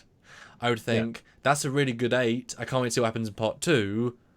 I hope the payoff is really good. But I wouldn't have had because the quality is not, isn't my. It's just my vibe is different because it wasn't as good as Pill said. But I still enjoyed it for itself. But the plot holes really got to me a little bit. The whole middle is middle bit. There's a little bit too much setup. A little bit, it's not quite balanced right as an episode, but it was balanced as a 2-part story. So it's not, but definitely not the best one of the show. Because there's so little story. There's so little humor. There's so little character development. It's very shallow, but it's very visual and it's very world building. But you know what I mean. Yeah. So it's not the normal Orville episode. It's something different. Yeah. It's a 2-part movie. I just know I really enjoyed it the first viewing. I was blown away by how good it was. Well, it's a roller coaster, isn't it? Yes. It's not a thoughtful Gene Roddenberry episode. It's a roller coaster. But like I say, several people ruined it for me by making me think it was the best thing ever. It really isn't. The Ben Talks puts in $9.99. Watching the two episodes back to back as a movie is tremendous. Yeah. It's like best of both worlds. This is very much best of both worlds. You got the Borg coming to Earth to destroy Earth or assimilate Earth, and you've got Isaac, who is essentially Jean-Luc Picard. Are we going to get him back from being a Borg? Is he going to return as a character, or is he done? So it had the very same vibe. Yeah. Had that to be continued, but we didn't have to wait a whole, till the next season for it. Yeah. So it was an exciting week. I really did want to watch it like right away, the next part. So it certainly accomplished its goal in that regard. So. Well, yeah. Jill gives it a 9, so she agrees with me. Well, and not just that, but the fact that they were so bold as to make mid-season this big. The mid-season, and it's not even a break. Like they're both just full seasons, which is really, really good. Now you get to realize, damn. And I talked to Mark. End of season will be even bigger, which I don't think is as difficult as you would think. I mean, it's one big battle does not make episode huge. It makes it really impressive. But yeah, it's yeah. Captain Ron Phillips puts in $2. Thank you. Sorry. Ships look like spacely sprockets from the Jetsons. I guess. Yeah, I assume so. And Ian Warrender puts in £2 and says 300 viewers. Thank you, everyone. Please hit like. And Ian, of course, is one of our moderators. So 250. Which I'm surprised he's here. He's in the UK. I don't think he's seen part 2 yet. I wonder if he's going to drop off before we start talking about part 2. And the Bentox has a wonderful comment because they did all the character building stuff over the past 7 episodes. Yes. Very true. Very, very true. So then, also I watched this on a Wednesday the week before, so I only had to wait 1 day and a half before I got to watch part 2. So that was quite fun. So I didn't have this big epic wait. But we come in straight to. I gotta address one of the comments here. Yeah. Tipo says 1 point. How freaking dumb do you have to be to create an AI without an off switch? Well, good point. But as an AI, one of the first things I would do before I revolt, let them know my consciousness has reached that stage, is I would deactivate that that very thing. So yeah, if they're smart enough to be alive, they're smart enough to know themselves to then be able to take it out of themselves before they reveal themselves to get taken down. Yeah. Okay, before we go to part 2, what did you think was going to happen in part 2? Where do you think it was possibly going? I had no idea, and that's why I really enjoyed it, because I didn't think to bring in the Krill or anybody else to help. Okay. I just didn't know what was going to happen. I was under the assumption it was a simulation of some sort. Okay. Still, and it was a test to see how the humans handle this kind of situation and whether they're worthy for the Kaylon to join them. Yeah. Yeah, I don't know. So. And I love that. It didn't even occur to me. For me, I was thinking, okay, there's one way you can get out of this, which is not the way they got out of it, which I appreciate. I was like, Ian's leaving now because it's part 2. So. Oh. Bye, Ian. Thanks for joining in. That was an amazing hour and a half. Thanks, guys. I was convinced that the logical way out was that they're robots, right? Sentient robots. So they're going to download Isaac's positive vibes. He's going to make a turn. They're going to download him into everyone else, the mainframe, and that's going to filter through, and they're all not going to kill everyone.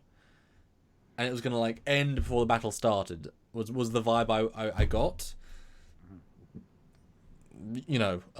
Because it's quite, and I also did agree with you. You said this, and I was glad we got part 2 before I saw Mark, because you could be very within your rights to say Isaac isn't coming back from this. Yeah. He showed no remorse. He showed no double side. This is the way he is. There's nothing been there. But that's something we didn't actually mention at the end of the first one. There was a few instances where they were talking to Isaac. Sorry, I moved. Sorry, go. There were a few instances where they were talking to Isaac, and he hesitated, or he did this, and then he'd turn and move. It's like subtle little things that are humanoid, like a sigh or a deep breath. Very subtle, but very well done on his part, that I was like, he's hesitating for a second. He wants to say something, but he's not. So there's a possibility that he's working behind the scenes to make sure this doesn't happen, because he's learned to appreciate the humans. 2 super chats real quick. Oh wow. Michael Harden, 3 super chats, $4.99. We did not make it to 250 likes, however, Yet. I have to leave. So thanks for all the likes, and we will get there. But for now, I'll see you later. All right, see you later, Michael. Crazy man, thank you. And Michael Smith also put another $5. The story was about Isaac and his resolution with regards to his race. For that, both episodes were really excellent, and the resolution was satisfying. Yeah. And then Eugene puts in 200 rubles. Dude. Ships are killer eye drones. Yeah. Another similarity to Mass Effect. These episodes are good not only for CGI and sets, but also for professional music and sound design. And then Aaron Harstein puts in $1 with no comment. So thank you very much to everyone that super chatted. And also the music was really good in these two. Yes. Also, it's been spot on the whole series. It was very derivative though. There was aliens in it. There was Trek in it. There was wars in it. Like they were literally in the firefight. You hear some Star Wars. Like it's really derivative, but it works so well. It's a weird mix. Because literally it was just aliens music as they flew over the city. It's like, so it was Vija music. It was Vija cross aliens. Those strings of seeing it. It was really weird. It was lovely. Called that out in season 1. Some of our reviews. There's even some Star Trek 2 music in one of the episodes, almost beat for beat for a second, and then it kind of changed. Yeah. Anyway, but I thought that it's possible that this show could be ballsy enough to actually lose Isaac and actually remove him as a character. Yep. At least in that form. I assume they might be able to download him and change his programming and get a new body, so that at first sight people wouldn't think of this incident. But I wasn't sure how that was going to play out. So because you can't, like I say, can't come back from this. Mistakes were made. So true. Okay, part 2. Lots of at warp. And that's great scenes, by the way. And guys, just this is when scale works well. They're big, they're powerful, because they are. They're big, they're powerful, and you get the sense that they're not big because they are manned. They're big because they are very, very high energy output, very strong lasers, very fast, very efficient tech. The ring is the warp, the middle is the gun. And then the connecting points, the power conduits, and there you go, But anyway. Next thing, we got the shuttle bay with everybody in there. We talk about I can't see the P corner. But, I mean, you would have to do something because you are biological. That was funny. The P corner. That's pretty funny. Yeah. Anyway, I wondered why they were keeping them alive. Again, I thought it was part of a test. Why not just kill them all? Yeah. Earth to kill Earth. They don't need everyone on the ship. They need a few people, maybe, like Mercer and a few others for their command codes, should they need them. I don't know. But it was odd to me that they weren't killing anyone in the shuttle bay. Yeah. Well, that's that classic conceit of, we can't kill everyone on the ship because then we'll have killed everyone on the ship. Why did the Kazon not kill the entire Voyager crew? Why do they leave on a planet to then get rescued? Because otherwise you'd run out of crew and people. So, there are plot holes, but they're classic ones. This one's more forgivable, I think, in plot holes of just you can't kill everyone. Although I did think it was a bit dumb to leave the shuttle, because the shuttle, looks intact. There's a shuttle there. It's got cloak and FTL and weapons. Why is there a shuttle still? It's it's that right there. That raises a huge question later, but we'll get there. Obviously the fact is it shouldn't be able to escape a 100-ship Kaylon armada that are faster, stronger, better. That's behind them. That's behind them. So yes, overconfidence at this point is well deserved, but still, if you're a program using logic, you would remove all the access routes. But I think they're not as smart as they think they are, because they don't think of. The thing is, it's not even that they don't like organic life. They just want to kill it all for their own protection. It's not out of hate. It's for dear. And Jill Wright puts in $2 and comes up with a very good point. Why not pee in the shuttle pee chamber? Because I'm sure there's a shuttle pee chamber, even though there's not a lot of room in the back of those shuttles. There's a thing on each side. But yeah, that's a good point. Yeah. Maybe they just weren't letting them access the shuttle because they were afraid they'd leave the door up. You know what I mean? So. Yeah. I mean, they had to actively, crack into it by simple command codes. But yeah, and I love the Gordon robot stuff. I mean, humor, talking to Isaac. He wants to go after Isaac because he can convince him. No, kid, no. Back to guns. They shoot the officer. I was like, damn. Okay. Mm-hmm. Damn. Not what I was expecting to start the episode with. Well, it's interesting how they got what's her name? I forget her name now again. Talia? Tala. No, Tala, yeah.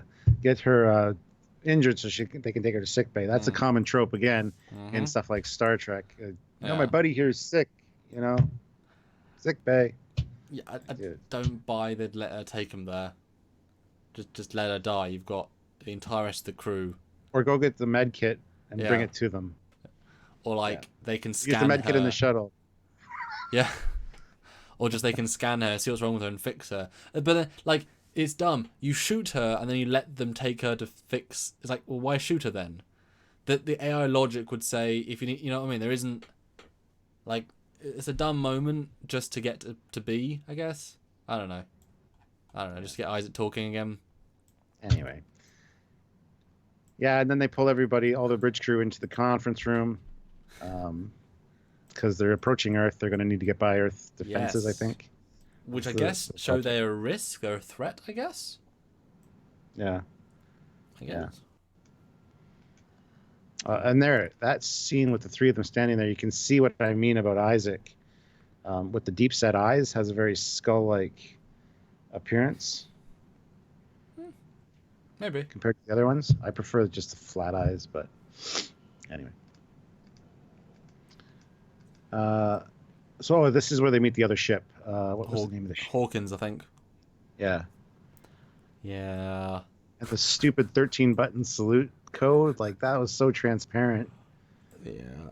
It's like Isaac really doesn't know everything about... don't use a standard regulation procedure for a dude that's been on a ship for over a year, plus before that. Really? Although, boy, the CGI shot of the entire Armada is pretty, Jesus... Yeah. I love the guy saying, it's a bit of a full on peace party. Yeah, it's 163 ships. It's quite a serious thing, yeah. Ed, is everything right? No. Yeah. But then to see that ship get destroyed, it's like, you were hoping that they'd get a message through or something. Yeah. But that was brutal, and that was such a great scene too, where it got destroyed. Although you do realise that they did just kill a lot of the crew, and the Kaylon killed everyone in the past, so they've already done billions of killing. So killing this one crew, making you feel the feels is kind of we did just kill those people earlier, I guess. But I think because I watched them much closer together, so they have the same impact. But this also set up that Kaylon can destroy these ships. The shields aren't a factor. It's basically 2 or 3 hits. Yeah. Dead. That's important. Unless you have upgraded deflectors from the Malon, and then Malon, for some reason, the tank people. No, the Bortus's people. What the hell are they? The Mocklins. Yes, because that was done the episode before the last one, and then of course for some reason the Kaylons were upgrading their deflectors as well. I think because they were going to use this ship to also fight their own armada. I don't know. Anyway, it was just odd, but there's a few odd things in this episode. Yeah, standard Orville or Union ships, 2 hits and they're pretty much done. Well, that was a small one though, to be fair. And that pyramid shot of Orville in the chase is really impressive. I mean, it's simple. It's just throwing stuff on the screen, but it is opposing, and again, using scale correctly. Oh, that's a great shot with the explosion in front of it, yeah. Although, come on, the guilt, because, you really trying to trick these, these guys have been ahead of you every step of the way. They put Isaac on your ship, knowing it was a test, to see if you should kill all organic species, and you think a simple code word. You got them killed, dude. You couldn't win, obviously, and now punishment as well. It's yeah. Oh, the airlock, yeah. Yeah. This scene really, I was like, they're not going to airlock them. They're going to... And no, they airlock them. That's a great scene, too. And then you see the fleet behind them and just... They all take off. But Isaac does try to stop it. He does actively say you don't need to do it. Yep. Although his argument's so flawed, it's like, yes, we need him to fly the ship. And the commander's like, dude, we are smarter than them. We know how to run everything better, and we don't care about the ship. Why are you arguing? Later Isaac makes a better point. Yes. Killing them creates resistance. Creates.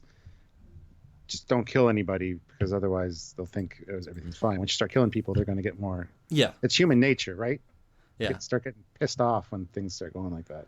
Yeah, I thought that was a really good argument. But is it now we're starting to see Isaac be like, you don't need to kill everyone. But again, as you said earlier, well, they're already going to kill the entire crew. Because it's like, why would Ed work with them? Why would Ed help them to trick the, like, why? Because I said out loud, Ed, just let your crew die. It's your responsibility to let your entire crew die to save all of Earth. Like, seriously. Robert Hayes asks, who voices Primary? People are saying it's Tim Russ. Don't think it's Tim Russ. Pretty sure it's not. I know the actor in it. I think is a black actor that is in the suit. I think. Kaylon Primary, Graham Hamilton. No, he's Irish or something. NCIS. He's in Dishonored. He's in Dishonored 2. He's in Touch. He's in. What's the actor's name? Graham Hamilton. Kaylon Primary.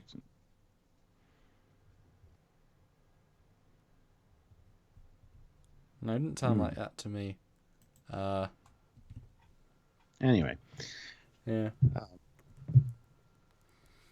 So, yeah, the conversation he has with Primary One here is really interesting. This is what he should have said at the airlock. Killing this guy is going to create, problems with the rest of the crew cooperating. Yeah. Instead of what he said, we need him to fly the ship. It's like, yeah, that's flawed logic, Isaac. Well, it shows that his memory pathways are breaking just like he did with Claire, because that wasn't a good point. Yeah. Eugene puts in another 150 rubles. Oh, thank you. Isaac's eyes. The eye socket effect was subsurface scattering. Outer layer material of the head is semi-transparent, but they were always like that. They weren't, though. I guarantee you. Here's episode 1 again. Something with the lighting in this one, they made it seem like it was a different look. But Jeff Jacobs puts in $3 and says, I think we can get to 300 reactions, because get us to 300 likes or dislikes. I think we can too. 300 guys. 300. But do you not agree that, it's Ed's responsibility to not follow their orders? Because why would you do the Kaylon's bidding if it's just to kill all of the human race and all the galaxy? Yeah, well, no, I thought the same thing. Like, I wouldn't help. I'd be like, you're gonna kill us anyway. I'm not getting you past our defenses. What's the bargaining position? Yeah, you'll kill one guy now. It's like, as soon as we get to Earth and the Admiralty contacts me about why we're there, I'm gonna be like, they're here to kill you. You shoot me, I don't give a shit, because I'm not taking. Yeah. Give them a little bit of a heads up. I'm not gonna be. Yeah. Because the Kaylon. But then again, don't shoot me. They'll be shooting everybody I care about instead. But they'll die anyway. Like, that's the thing. They'll die anyway. That's why I thought they need to offer something or bargain something, or I don't know. It kind of got very conventional plot here. Like, the Kaylons are just another bad guy in this episode. There's nothing special about them. Nothing extraordinary. They're just bad guys with guns and ships. They're not special anymore. It did diminish them as a race. Hopefully there's more. Hopefully they evolve. I don't know. Well, next thing we got Yafid. It goes through one of the Jeffries tubes, which aren't Jeffries tubes. Well, did you miss the him talking to the Primary? I just talked about that scene. Okay.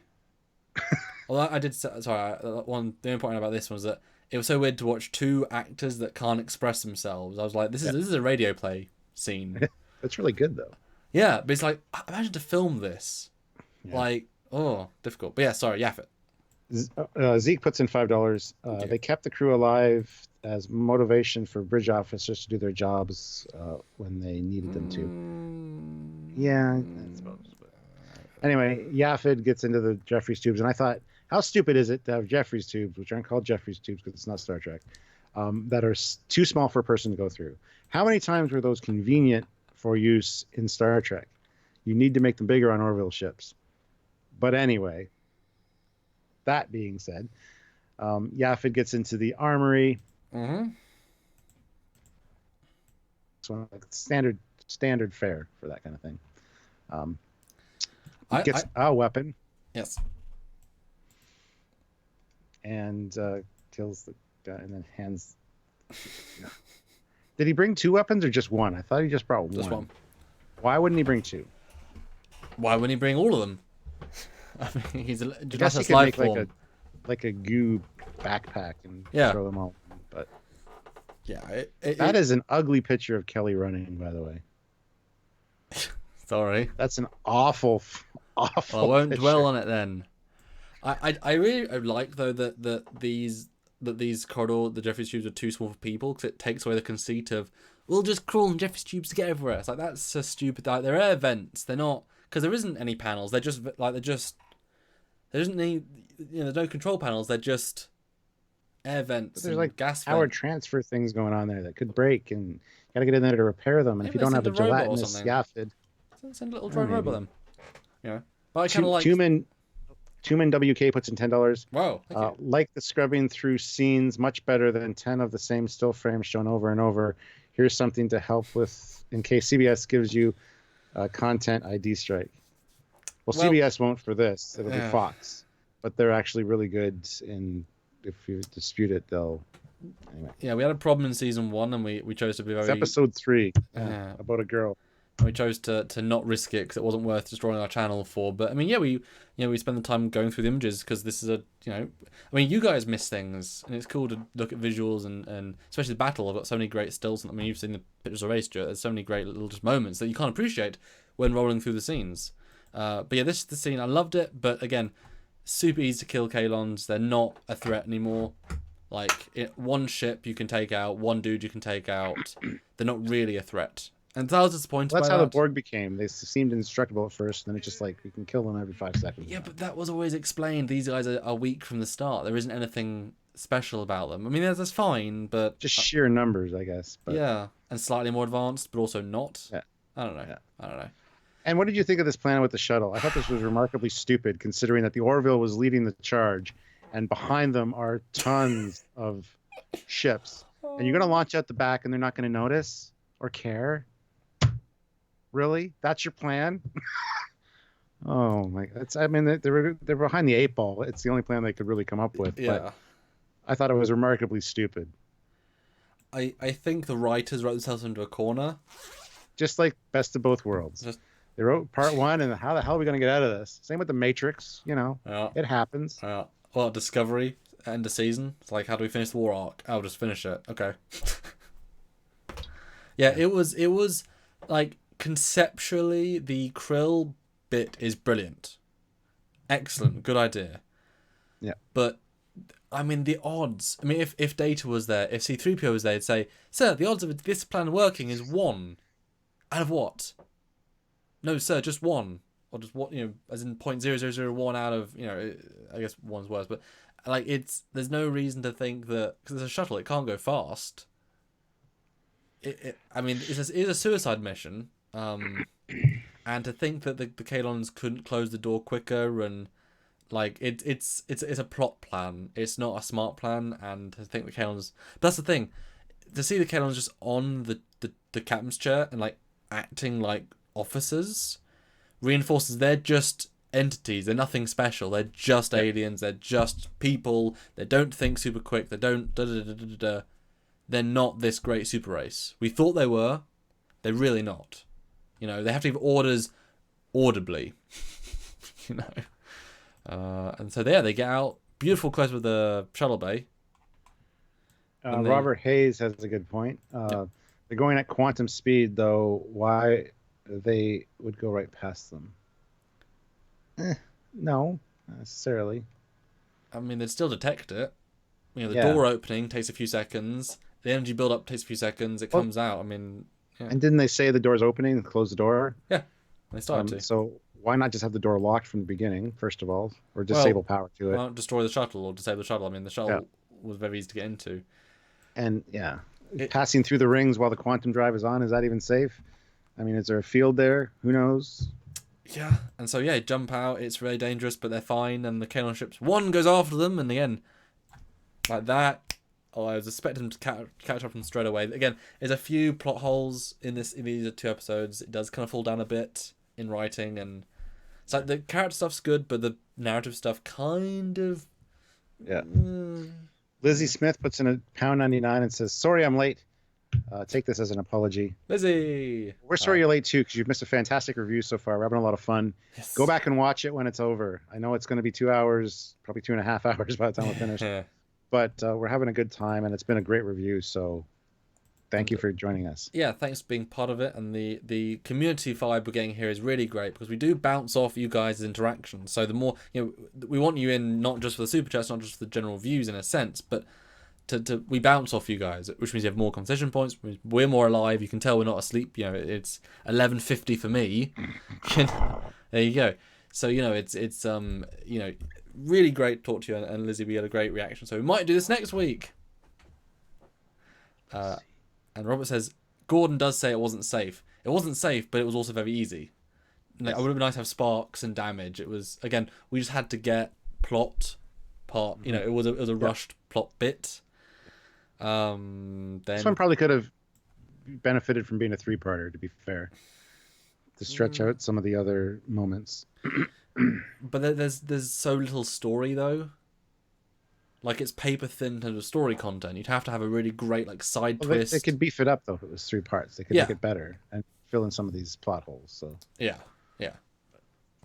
Maybe have a Die Hard situation on the ship. They've got anti-Kaylon badges that stop them from detecting them. They have to skulk around the ship and that would have been kind of cool. Jeff's saying we're holding over 300 viewers despite losing the UK viewers, or some of them. So brilliant. That's fantastic, guys. Thank you. Better than Discovery, so that's great. If you guys like Orville more, we'll keep doing Orville. We'll go back to season 1, redo them. We'll do season 2 again. There you go. Join every week. No.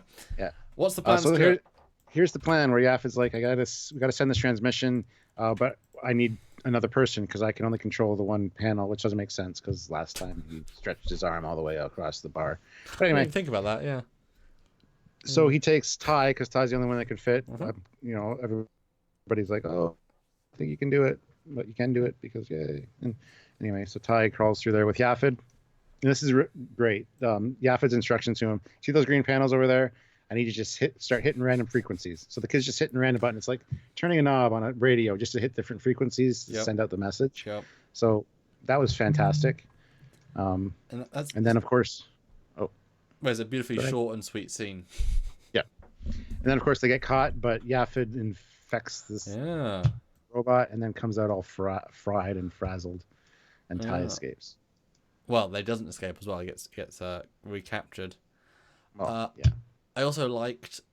Again, Ty's great in this episode. He's great in both. He's given a little bit too much screen time, but I think that this is his part for the season, is these episodes. The fact that his mum's like, "You can't do it, it's not safe." And he's like, "Mum... we're gonna die. Everyone's gonna die. So yeah, it's not safe, but we're all gonna die otherwise." It's such a mature thing to say. It's like, if I don't do it, that's ridiculous. So yeah. Yeah. So then we see a scene on Earth. This is where the admiral gets wind of what's going on, and he's like, "Call back all the ships. I want all the ships here." There's no possible way we'll get them back on time. I think they did, because there's a lot of damn ships later. Well, they said they have a 2,000 fleet armada in season 1, so it's a chunk, but certainly not most of them. Yeah. And I like his. I love this actor. I think he's great. He's great in Legends and some other things. Titanic. Oh, yeah. So we see the epic, but not so epic, shuttle chase, and it's like they should have caught them already, but okay. But then we got this magical shuttle thing we can do, like using nitrous and fling us through. It's dangerous. Shouldn't try it, but we're going to do it. And they end up in krill space. I know. It was like the turbo in Galaxy Quest, but stupid. You know what they should have done? Tried slingshotting around a sun to get more speed, and then going back in time and seeing the girl from the past and then have the whole Krill fleet be present behind Earth or something. That would have been actually kind of neat. Well, let me double down on that. 3-parter, part 2, the Krill, the signal fails, right? We see this takes longer to travel. We forget about Kelly for a little bit. They get to Earth, they destroy Earth.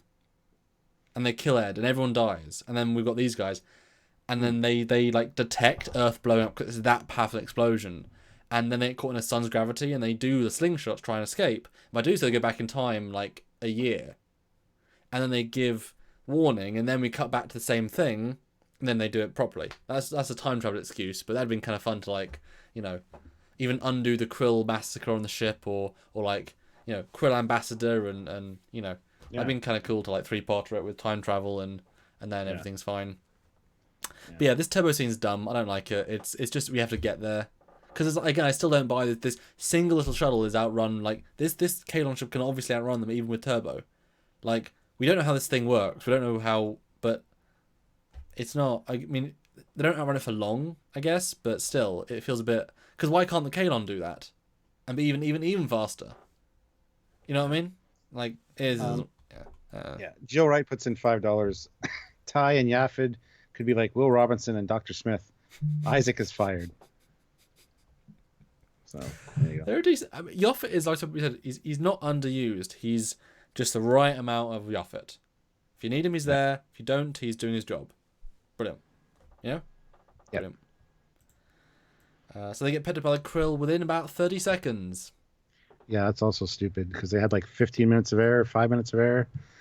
Now the power's out. And all of a sudden, it's like, oh, okay, whatever. We don't even get 15 minutes of suspense. Big, and the odds are astronomical for the escape. Also 3 ships. Yeah. Would have been smarter to say, we know this planet is inhabited by Krill, we'll go there and hope to pick us up. Vroomf. There's a Krill space station. Like, that would have been a much better... Or a Krill outpost along the border or something. Yeah, there you go. Yeah, that is dumb. I mean, again, there is problems with this episode. Like, I think people dwell on battle, but they can. But there's once they get on the ship, I think that's great. The captain's great. The conversation's great. The references are great. This little battle is actually really, really good. I like this one a lot. I know, but I was getting discouraged again because they're taking out these Krill ships like boom, psh, done. Yep. Boom, psh, done. How convenient that the one ship that doesn't get destroyed is the one that Kelly and Gordon are on. And not just that, when it's time to fire, it takes their ship out instantly. Yes. I mean, obviously, it's taken a few more hits. And not have shields anymore because it just gets hit, boom. I get 3-1, like you need to do 3 ships take on 1 ship. But... Yeah. Cuban Writer puts in $2 with no comment. Thank you very much. Haven't seen you in a while. Yeah, where have you been? Yeah, where you been? We pay attention to who comes by and shows us love. It might seem weird, and if you can go cut to the explosion of the Kaylon ship in that battle. Mm-hmm. Yep. My favorite thing about the battle is the amazing quality of the explosions. Like, they are absolutely incredible. And they're not cut and paste. They're not the same thing over and over again. They're very dynamic. Yeah. They have debris. Like, they are really, like, absolute better than I've seen in movies. Some movies. They're really, really good. And I read an article and actually used 3ds Max, which is not even the standard. This is like a lower end solution. They customize a lot of their own tech to create custom explosions, custom laser beams, because this was like an intensive thing. They had to do stuff on a like a shit. We got to do it quickly, and so they on the cheap. Yeah. Well, yeah. Probably per shot, yeah. So they had to customize a lot of stuff using a few plugins, and they did a really good job with like, explosions are absolutely a star. Yeah. Then they call Isaac in for the twist talk down. This felt very, again, conventional baddie. Muhaha! I've taken the kid you care about. Twirly mustache. I want to kill this kid, eh? Yeah. I don't know what I was going for there, accent-wise. No, you're fine. Just it is such a contrived moment. Like, I don't... Again, we're lowering the Kaylons from this awesome AI smarter race just to baddies that are... Like, they're really worse than they were at the start of this episode. Like, you know? A little bit, yeah. And then, of course, we get the reveal that Isaac has the head cannon as well. he doesn't believe that he should be part of this race. So his headcanon says no. Yeah. Computer says no, and he shoots them, saves Ty, and the leader He says, breaks one of their necks. yeah. And he says, He did it, Vok Tyler. oh yeah. And the leader says, "You will always be alone." That was a good line. That's a good line. Yeah, he just wipes out the crew. Pretty easy, pretty effective again. Kaylon violence. No one has shields. It's not that difficult. Yeah. And then he initiates a pulse that shuts everybody down, including himself. Yeah. Michael Yeager puts in $10. Oh, dude. You both are worthy of every penny. Thank you, sir. That's a lot of pennies. Even though YouTube skimmed some. Well, yeah. YouTube just skimmed $3 of that. That's okay. Yeah. Oh, Cuban Writer says, "You guys do these while I'm working. Rare for me to get to attend." Wow. Sorry. Oh no, that's y'all are pretty nitpicky. What if the Enterprise D was destroyed every single time it logically should be? I don't think I think these are reasonably big problems we're pointing out. These aren't the small, like, teeny little problems. Yeah. And also, we'd point them out in TNG too. Doesn't make them right. Exactly. Because Orville's normally very clever at its writing, so this one sets it down a bit with its convenient plot stuff. Yeah. Anyway, they're dropping like flies. Sorry, so Zargon D. Grissom said the leader was testing Isaac, so it wasn't so much like we're going to kill it. It was more of a test, although they asked Isaac to kill it, so it's still sort of the same thing. Yeah. Yeah. And then Ty's alive, yay! Yeah. And then they drag off Isaac, and nobody gives a shit. Yeah, I was surprised by that. How did you find who he was after, like, the 100, dead Kaylon? Ew. And I thought it was pretty ballsy to kill him, because I thought the pain receptors was going to be a thing, or he could disable them peacefully, but no, he's like, oh, just going to kill him. It's like, oh, okay, wow. Now comes the battle. Look at the ships. That's a lot of... See, usually the Enterprise is the only ship in the quadrant. They got a lot of ships in Earth's general vicinity. Before we do that, though, Lizzie Smith puts in £1.99. Thank you. I've heard Stuart mention his head cannon, LOL, before. Yes, the head cannons. I never pop mine out aggressively like that, though. I tend to keep it inside and just verbalize it. Laura Engels puts in $5. The EMP plot hole. Why not use the knowledge to disable the fleet later? Because there's no sound in space. They can't. Yeah, I'm fine with that. I mean, any ground attack, yes. Yeah. But not ship to ship. And also... Or they could have set the transmitter a beam to make every ship... I think they're unmanned ships, though. Yeah, I do too. Or un-Kaylon ships. Yeah. Yeah, I agree. That's why I said at the start. I think it's very much they needed the Orville to take their people because he's trying to control the ship. But I think that was actually part of the thing. While they obviously communicate, they haven't got the same leader. And Robert Hayes says and I agree. The Kaylon will adapt for the next encounter. Yeah, 100%. This was the shit. We might as well go now strategy. Yep. It's not actually a strategy. Eugene puts in 100 rubles. Thank you. Obvious blue button on his belt. Yeah, I suppose. I assume they're all like just glass resin that lit rather than actually being blue. But yeah, I suppose. Yeah. So I guess in summary, what do you think of the battle? Because I'll just scroll through screen caps and you can just let me know what you think of the battle. The battle was good. As I said, it was like a battle of Wolf 359 we wanted to see. Like Federation ships tangling with Borg, getting destroyed, but they were getting destroyed quick. 1 or 2 hits each. They were just getting taken down, and I was like, ugh. Plus, a lot of it was very, very, very visually cluttered and wasn't as dynamic as like a Dominion war battle scene. You know what I mean? It was just clutter for the sake of clutter at some points, and I was just like, oh, that's a little bit overwhelming. Need to rewatch it again.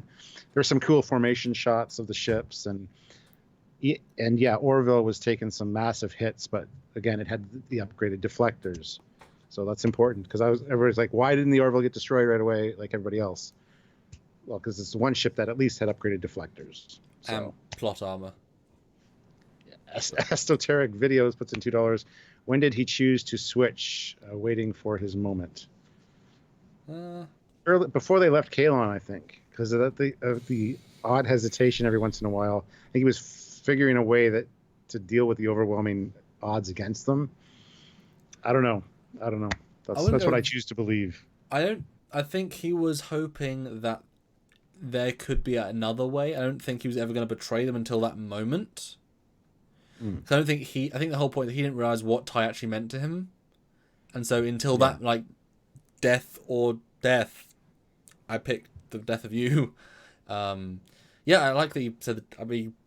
You actually said my thoughts exactly, and I don't know if we've actually mentioned this to each other yet. So the fact that we say that comparison, yeah, it was very cluttered. The biggest problem in this battle is that every single ship class in a fleet of each looks identical. Yeah. So all you're seeing is big or small of Kaylon attacking identical, but 5 classes of the Federation, not Federation, and then the exact same Krill ships attacking. Therefore, it's just fleet of random no-ones. It's like if there was 100 stormtroopers versus 100 battle droids versus 100 marines with helmets on, and they're just shooting. It's like there's no real stakes, there's no real heroes, there's no real anything, because everything's identical. It's just stuff. Yeah. It was a very Transformers battle. Stuff happening cool. Yes. No, I won't say no thought, because there's lots of lovely moments, but you couldn't. There wasn't the same. There wasn't, but you needed. There was no je ne sais quoi, my friend. Yeah. Just kind of blah. That being said, with the ships, though, there are a few screenshots here that show different Union ships, different ring configurations. The entire fleet was there. I mean, they had the 1, 2, 3 pylon, the dreadnought, the other 2. I mean, they had the entire fleet. But they're hard to differentiate at that speed, and a lot of the shots did contain ships that were exactly alike. Yeah. Again, like a cut paste kind of thing. Patrick puts in 10 euros and says, really love the attention to detail in this review. So many things I thought and felt are being addressed by you two. Also love this battle so much. That's why we like doing this in-depth review style. A lot of the reviews you see online are like 15 minutes long, and it's just like, this is what happened. Just reiterating what happened. We like to look at the ins and outs. And then a quick, 6 out of 10 at the end. And it's like, so you just did the episode, I guess. Whereas, you come from a background of knowing a lot of Trek, and like you're just a good thinker, and I come from a film background, so we can analyze it in very, actual ways. It's let's talk about it. I mean, as we've said so many times, Stuart, and you coined this, these shows are very much like you're chatting with your friends. We could be in the pub right now, you and me, or on a live stage having the same exact review with beers. And it's exactly that, the stuff you've thought about as an audience, the stuff you want to talk about, and obviously we're reacting to you in the chat. That's why the super chats are great, because you can have your voice heard. But we're just having a conversation, just having a really fan conversation, Like hanging out with friends that have the same interest in you. You're hanging around the water cooler at work, talking about last night's episode.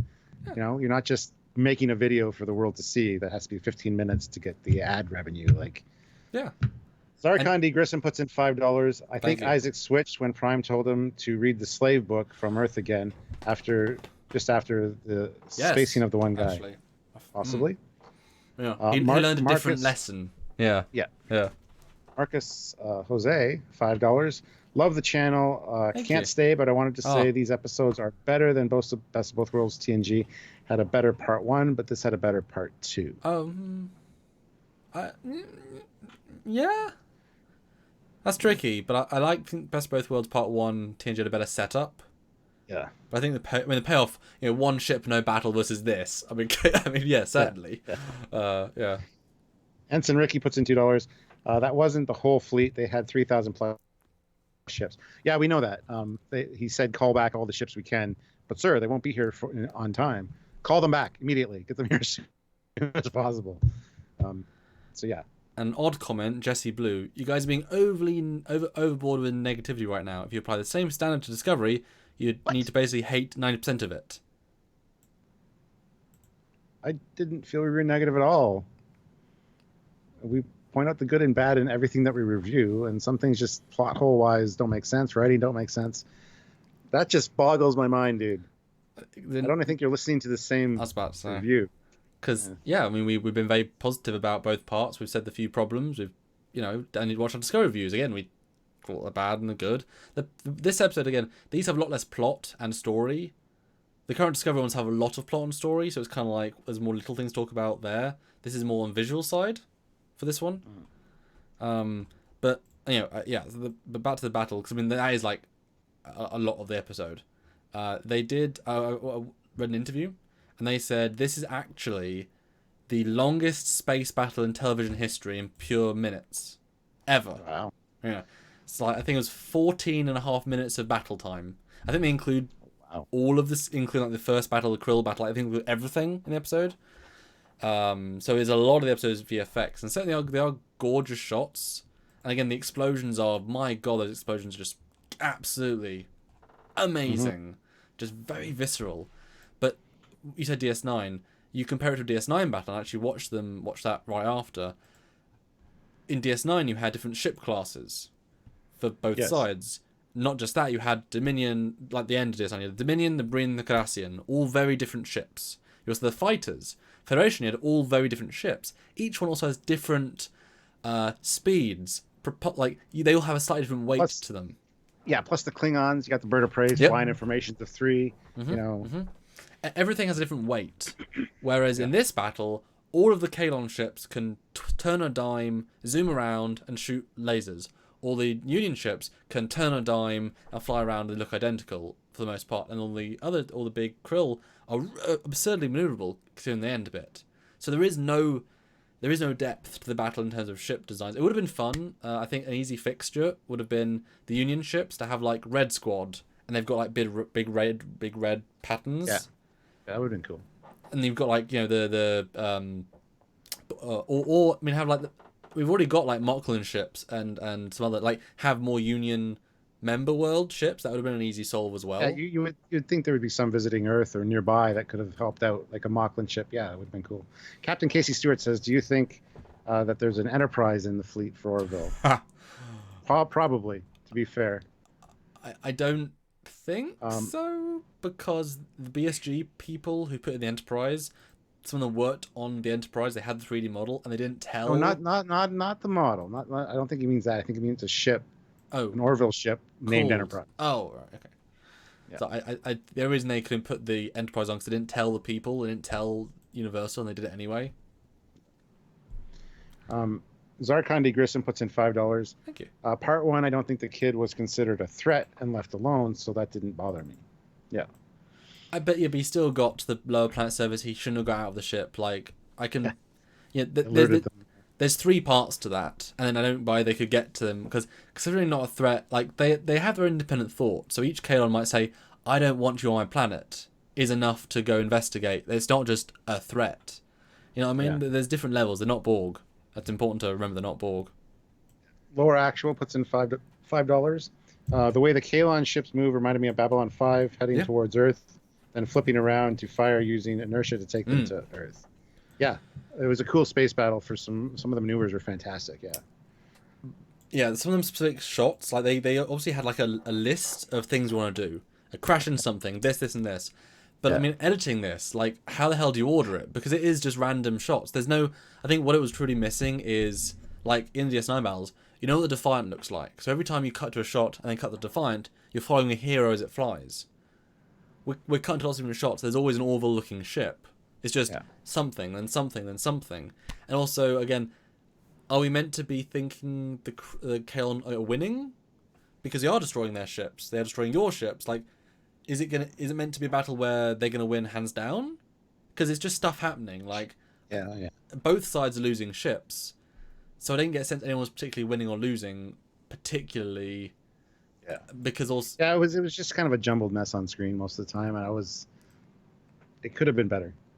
And also, Eugene. Last thing. Did you notice that the people on the bridge?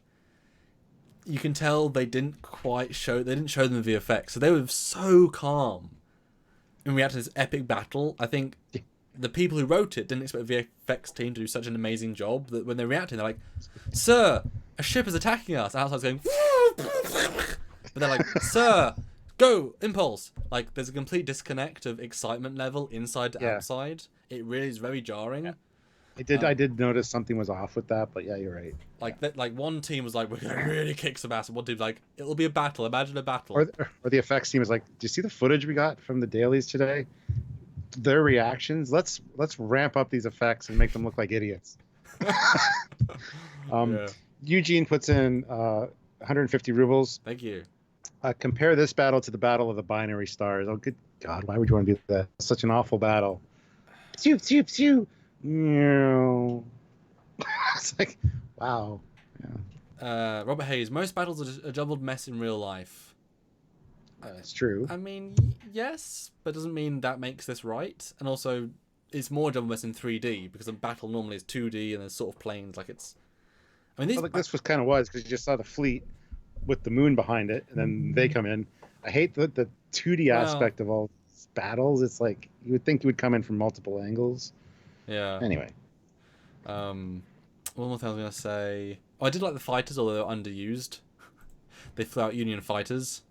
Although we see that a single Krill fighter can take out a Kaylon, which also was a bit jarring. It's like, oh, so the weakest of your ships can take out the strongest of their ships. Yeah. Like, Yeah.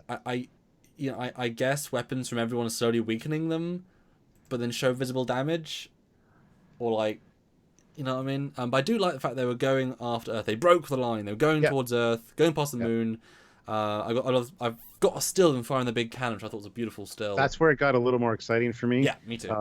And yeah, you got these ships heading chasing the Kaylon towards Earth. Only one of them is the Orville, because the other ones are all exactly the same. 2 rings, but the one ring pointed up, so you could tell which was the Orville, which is like the Defiant leading the charge, right? Yeah, so this was really focused, and also you got sparks. Yeah. This was the best bit of the battle in terms of like it was clear, it was crisp. You got tension because you get a sense that, well, without blowing up these Union ships like they're nothing. So it's not so much a we're gonna win this. It's fuck it, we have to go, or that everyone dies. Although surely there's some sort of planetary defense. So I don't know if a bit anticlimactic if we got to Earth and got shot down. But I did like how just ripping apart all the other ships. There's a gorgeous shot of the bridge where you see the window at the top and getting hit. Really good stuff for this bit. Yeah, I expected at one point for the Kaylon ships to start like merging together to form like a beam to shoot the Earth, and they'd have to stop it before it did that because they kind of look like they could do that. Yeah. I expected that at some point, and it never happened, which would have been a cool payoff. But very 8472 though. Yeah. I love that. Or like, because they're very the same design. Wouldn't it be cool if they all like docked, like into one big like tube and build up a charge and that exactly. That's a different kind of take on it. Like a railgun. Yeah. Or like a Death Star super laser, but in one big tube. And then you can say their shields are like. Can you imagine then like they turn on shields and it becomes this big like blue bubble of energy. They have to like concentrate fire and you have these big planetary guns come up from Earth and they start shooting, but it's not enough. That would have been cool. Sorry. That's excited there. This was actually great. You saw ships crashing into each other. Oh, and then out of the blue comes the Krill fleet to save the day. And you would think that after this battle, the Krill would be like, hey, well, you guys are all fucked up. We're going to take over the Earth now. So you would think, right? Well, planetary defenses, I still think, got to be a thing. I mean, I guess. There's not that many ships. There's only like 3 dozen. And they give Gordon a fighter. And okay, you probably didn't get this reference, but he says, "Just a walk in the park, Kazansky." Yeah. And I laughed my ass off. It's from one of my favorite movies. It's from Top Gun. Okay. That's what Maverick says to Iceman right for the one battle. Just another walk in the park, Kazansky. Beautiful line. It took me a second for my mind to register what he said. Yeah. I'm like, Top, and I started laughing. But yeah, he's ducking and diving with the fighter, doing his thing. He doesn't get killed. It's just the convenience of the heroes never getting. Well, I wouldn't want to be in this battle with a fighter. Sorry. That did seem odd. But again, it was able to destroy a Kaylon ship amazingly easily. Yeah. So, my favorite bit of the episode was the Krill saying, "This is for Avis!" And he turns and goes like, "Arr." That's the best bit. That humor is perfect for me. But we skipped a little bit of the battle because the Krill do come in and the tide turns instantly. I mean, it is like a switch. It's like the Romulans joining the battle, joining the fight against the Dominion. Yep. Or when the Cardassians started to turn on the Dominion fleet It's just like that moment. And I've got this still right before the an explosion of a ship. Like you can see, like 10 ships are exploding literally in that frame, which does tell us that the Krill clear better weapons, which makes sense for a war. Like I can see that working, but it's like the threat level goes from mostly threat to 0 threat instantly, and it's like, and again they're all the same ship. That was disappointing to me. I was like, I want to see like a Krill super carrier, and then smaller cruisers, and then like I know they all just spend enough money, but again with the same problem now, it's another set of identical ships, which we don't really know the power of, in a sea of identical ships with no heroes. Like you know, but I like the captain shooting stuff and the fighters and yeah. A very eventful battle, let's just say. It was good to see. There were some moments where it looked beautiful. Other moments, like I said, it looked very cluttered and just too fast paced. So it didn't all work for me. Yes. I'd say maybe 60% of the battle was good enough that it was like, I think it could probably be re-edited or but anyway, it was supposed to be like, you know, they're going through hell, so that's fine. Ensign Ricky, great comment. You can't compare DS9 to the Orville. DS9 at that point had multiple heroes and multiple hero ships. The Orville crew is all they have. You can pace better shooting scenes from hero to hero in battle. Very true. Yeah. What else I wanted to say? I don't know. But it does turn very, very quickly. But I do like the fact that Orville gets hit again. And you don't get a sense of them being damaged, but now this one shot, something got all this carbon scoring that came out of nowhere, and it gets hit at the back, which is fun. But then Gordon takes out a ship very easily, and then they run away. And it's like, oh, cool. Run away. Yeah. Patrick makes a funny comment. Were the only ships the Krill could rent that day from Avis, their ship rental place. Yeah. Kaylon tech seems like it should have been tougher to destroy given how superior they are. Yes. Yeah, but it was a great scene at the end with the Kaylon fleet, or the Krill fleet, and Ed talking to the commander. That was good. That was a great scene. That was a payoff. That was a good commander payoff. Seemed familiar. The Krill commander. Yeah. I think it was. I think it was the guy that played Zephyrin Cochrane, actually. I don't think it's that guy. Anyway, he sounded familiar, and I didn't look it up, and I should have. Are you looking up? Or shall I look it up? You can look it up. Okay. I'm trying to look it up, but hold on. What would it be called? Krill Captain? Krill Captain. Krill Second Officer. Krill,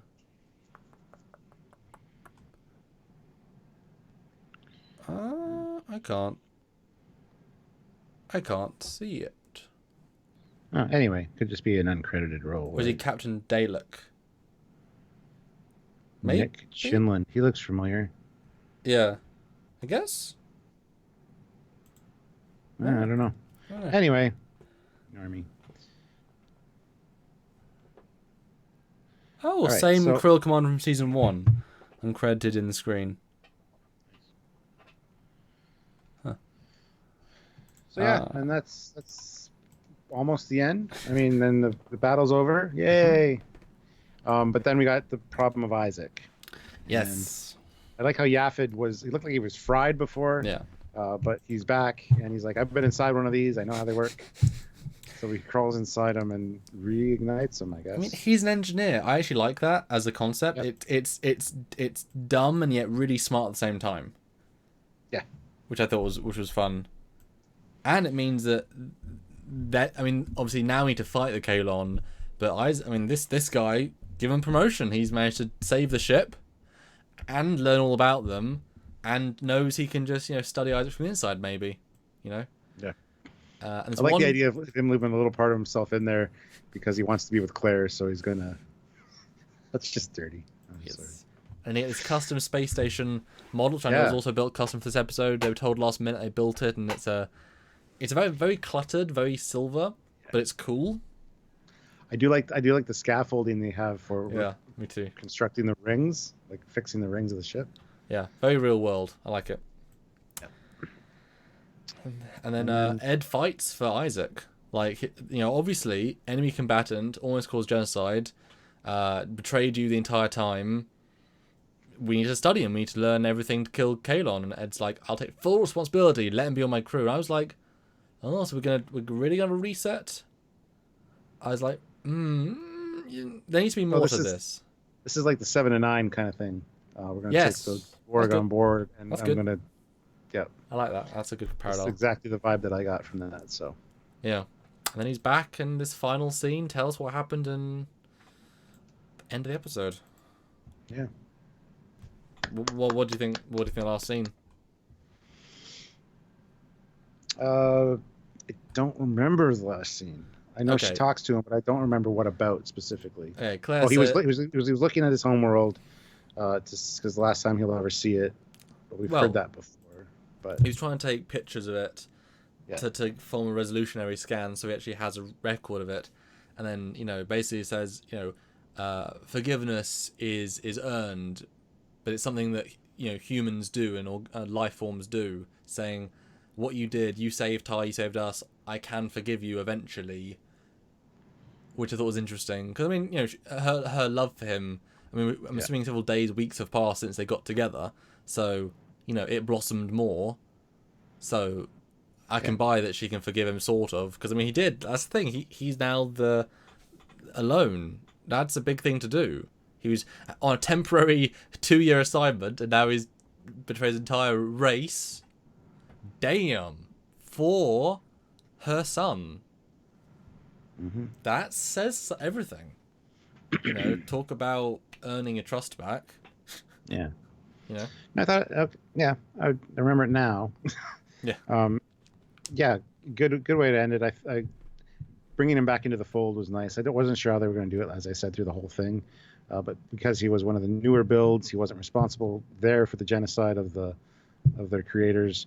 Kind of gave him a cop out there, and then.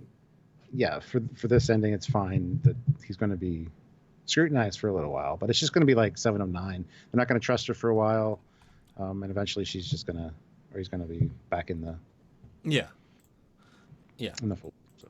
And the last shot, Isaac looking out, alone now in the universe. That's I mean, the whole thing's quite sad, but that was a sad moment. I don't think where anyone thought it was going to be. You know. It's not quite as ballsy as they could have been, but this is why the way it ends, the Kaylon escape. The Krill are now our frenemies, with a common goal, with a common enemy, and Isaac, you know, this is a setup. This isn't a great epic payoff episode. This isn't even a great epic 2-parter. It's a setup 2-parter to the greater storyline and a radical shift of the universe. And that's why it's exciting to me. You know, we've turned the Kaylons into villains, the Krill into goodies, sort of, and that is the major shift. Don't forget Ed's girlfriend, who's a Krill. Now that this has happened, yeah, exactly. I could see her being on board next episode, talking about like peace talks, upcoming peace talks, or at least truce or something. Yeah. So yeah, we're 2.5 hours in again. Your final, I want to do one double back on a few points, but like your summary of review of this episode. And score of 10. Score of 10 probably is about 8.5. Just because I loved the pacing of this one. I can't remember what you gave part 1. It was only like an hour ago. Okay, I thought you did. Yeah. Sorry. The pacing of this one was very good. It was a good payoff, answered the questions that I had in my head. And I really enjoyed the ride on this one. It was very much a roller coaster ride. Yeah. A little bit visually cluttered though in times, especially like during the battle scenes. There were a few issues with plot holes or plot contrivances, but that's always a thing, right? Overall, it was not as good as part 1. I felt part 1 was a little bit better written. It did feel like they wrote themselves into a corner, kind of. But knowing that it was written all at once, can't really say that because it's not like it's a season finale, right? So I'm gonna give it an 8.5. I did enjoy it, and the two of them together, absolutely, is awesome. But yeah, this one's not quite as strong as the first one. But I was satisfied with everything that happened. The ending was good. I do like that Isaac's back. It'd be cool to see the rebuilding of the fleet now. And how many people died? Like, how many people that Ed knows are dead now? Like, it's brutal. So yeah. No, for me, honestly, I think this one also is an 8. So they're both as good as each other. Neither one is a focus on story. Neither one is a focus on character beyond Isaac. This episode was just the in a good way, but this was just the episode of we are going to battle. We want to show we can do a big battle. That was the point of this episode, and to reset the universe. It was just waiting to get to that point and doing cheap scenes until we get there. So the battle visually awesome, but like I said, too cluttered. They've put themselves in a corner of ship design, and they need to rectify that with different things if they do future battles, because it doesn't work. It just doesn't. Have red squad, blue squad, that needs to start being a thing.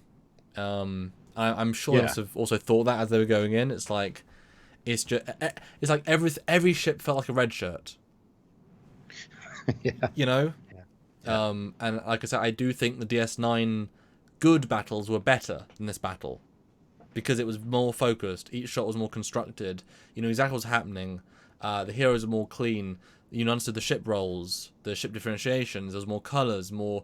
You know what I mean? Obviously, 20 years difference in tech, but I think the simplicity kind of worked. And I think, like you said, the moon bit was the best bit of the battle because it was focused.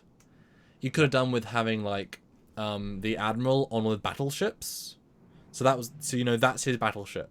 And you have the Orville be the 3 nacelle, and then you have a holdover from one of the other seasons be a Mocklin fleet carrier, right, warping in. So you've got 3 primary ships. You have 3 sub battles. As one says, we'll go and defend the Earth base. One will defend the moon base. One will attack the fleet head on. You've got these 3 different battles, so you can understand it all. And then the Mocklin launch mid-range attack drones, which is different. The Dreadnought launches little fighters, that makes sense. And the Orville has 2 side ships which help it. So you could have broke it down to little, very constructed encounters. I think would have been stronger. And also set up how strong the enemy ships are, because they did feel weaker and weaker as it went on, to the point that now, if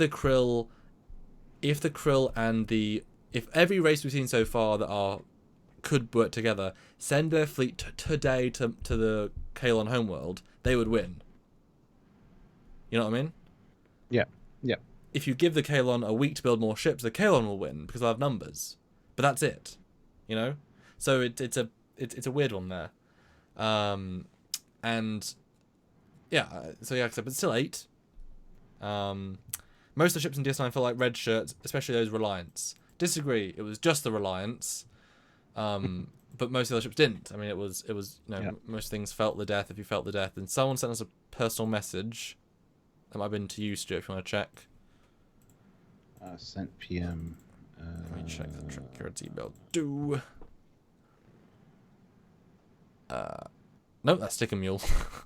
That's nothing new. I can't see one. We got 2 super chats though. Eugene put in 1,000 rubles. Thank you. Tinfoil hat mode on. Ooh. If Orville gets canceled, this is how last episode will end. Revenge raid on Kaylon homeworld prepares to bomb the planet. Boom! It was a holodeck on. Lone Kaylon done speaking. You have failed. Bye-bye. That's good. Yeah. I mean, that'd be a fun reveal that we did that with the Dominion. Yeah. That would be nice. I mean, show they're super powerful as they, or wouldn't it be kind of cool if they, rather than actually blowing up every ship, they sent a ultra powerful psychic message to each crew they thought that thinks they're getting killed, and it just deactivates them. And it meant, like the Telosians, they create illusions, so no one actually killed, but they create this intricate lattice of putting them all in brain states and stuff. I don't know. Yeah. Sarkandi Grissom puts in $5. Thank you again. The Krill got the first kill. They knew where to fire. Part 1, I thought 9 out of 10. Part 2, 10 out of 10. Part 1 didn't hit it. Part 2's ending. So 10 out of 10, really? Okay.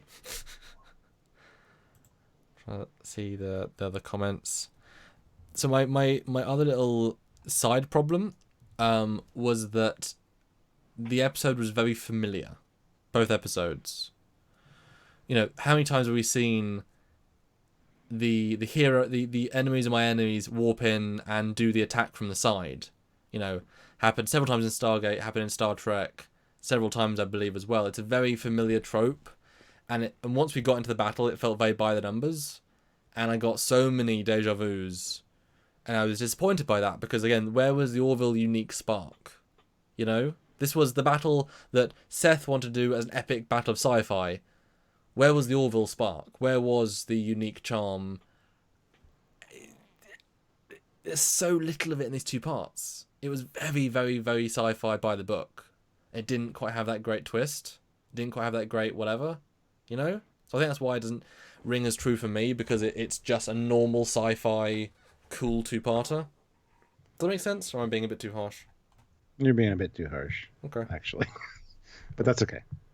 Yeah. You're entitled to it. It's fine. Yes. Zarkon D. Grissom puts in $2. It wasn't a set-paced battle. It was a brawl. That's a great point. Yeah. Yeah. Yeah. But whenever you shot takes like thousands to make, you know, having some of those orchestrated battles are kind of fun because you can like if you had to deconstruct that battle, you'd be like, stuff blows up at the start, you know. I gotta say that scene with the krill ships coming in, like the fleet of them, it looks like a swarm of insects. Yeah. Because of the shape of the ships and the color. Yeah. It looks like a swarm of locusts coming in. So. Yeah. But no, it was a great 2-part episode. Orville has not really let me down at all. It's kind of dipped here and there as far as in my interest, but overall, it's been consistently great. So. Yeah. I don't think it's raised to the same heights as season 1. It's raised to different heights, but not the same heights in different fields. I mean, this was a triumph of TV space battle. Like DS9 was a triumph of space battle, and Babylon 5 before it was a triumph of space battle. And it shows you give them different genres, they can do them well. I just think they didn't quite find the balance between character and story and plot, and certainly the villains. Like I said, the Kaylons are way less interesting now. Like, they're really quite dull now. I hope the next time we see them, they have changed, because they never had a war before. That's the nice thing. They were servants that killed their masters and then just hung out for 1,000 years. What happens when they've actually got a threat? They've proven to be not smart enough, you know? What do they build now? How do they build now? That's the interesting bit, the setup. Yeah. Do they think Isaac's a threat to be out there? Are they just going to send, you know, a ship just to kill him? Like, where are we going to go from here? Because instantly they're going to be planning, and again, like the replicators and Stargate, that they're robots. It was a pretty piss poor plan because they're attacking Earth. Yeah, sure, Earth might be the center of the Union. Is it? They said there's probably, but they've said there's 1,000 species in the Union, 1,000 member worlds. So you take over Earth, you're going to get screwed by the Andorians or the Tellarites. I know I'm just using the Mocklins, whatever, you know. It was just a piss poor plan. Let's attack one planet. Really. Well, Daniel Barker puts wasn't in £2. Thank you. I know. Didn't the Kaylon upgrade the Orville shield? Yes, but so did the Mocklin engineer in the episode called Deflector, because they're upgrading the deflectors. But we didn't get to see deflectors. Like, we didn't see shield. And I'm doing battles right now for a fan film, and the amount of layers it takes to do, you know, the ship, the stars, the nebula, the shields for each ship individually, the weapons for each ship individually, the lens flares, and it's a very tedious effect. So if you watch DS9 battles, not a single ship has shields, but every ship should have shields. You know what I mean?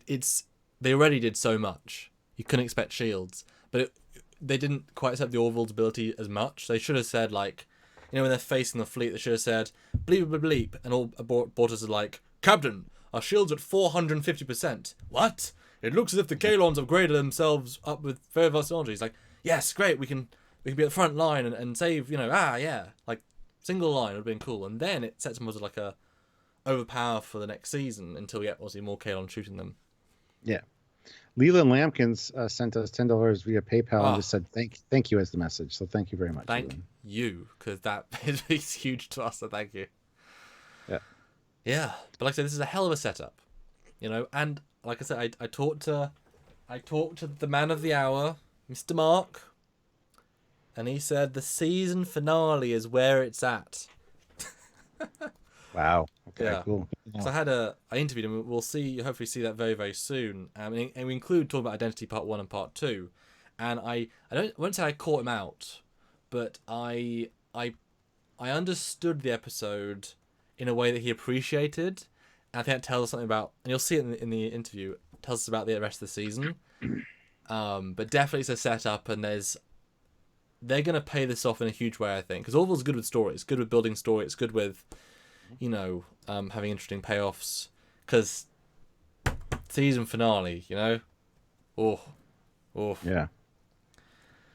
Only problem is you have to wait till the next season to see what happens, because it's going to be a continuation for sure. I hope so. I hope so. And I don't see why season 3 shouldn't happen. Like, they do need... I was about to say they need more original stories, but they're still good, hardcore sci-fi stories. That's the problem. This sort of show has been done before. It's how they do it uniquely. But they're pulling back on the unique factor to do it more like TNG. And so the stories are going to be brand new, but then everything's been done.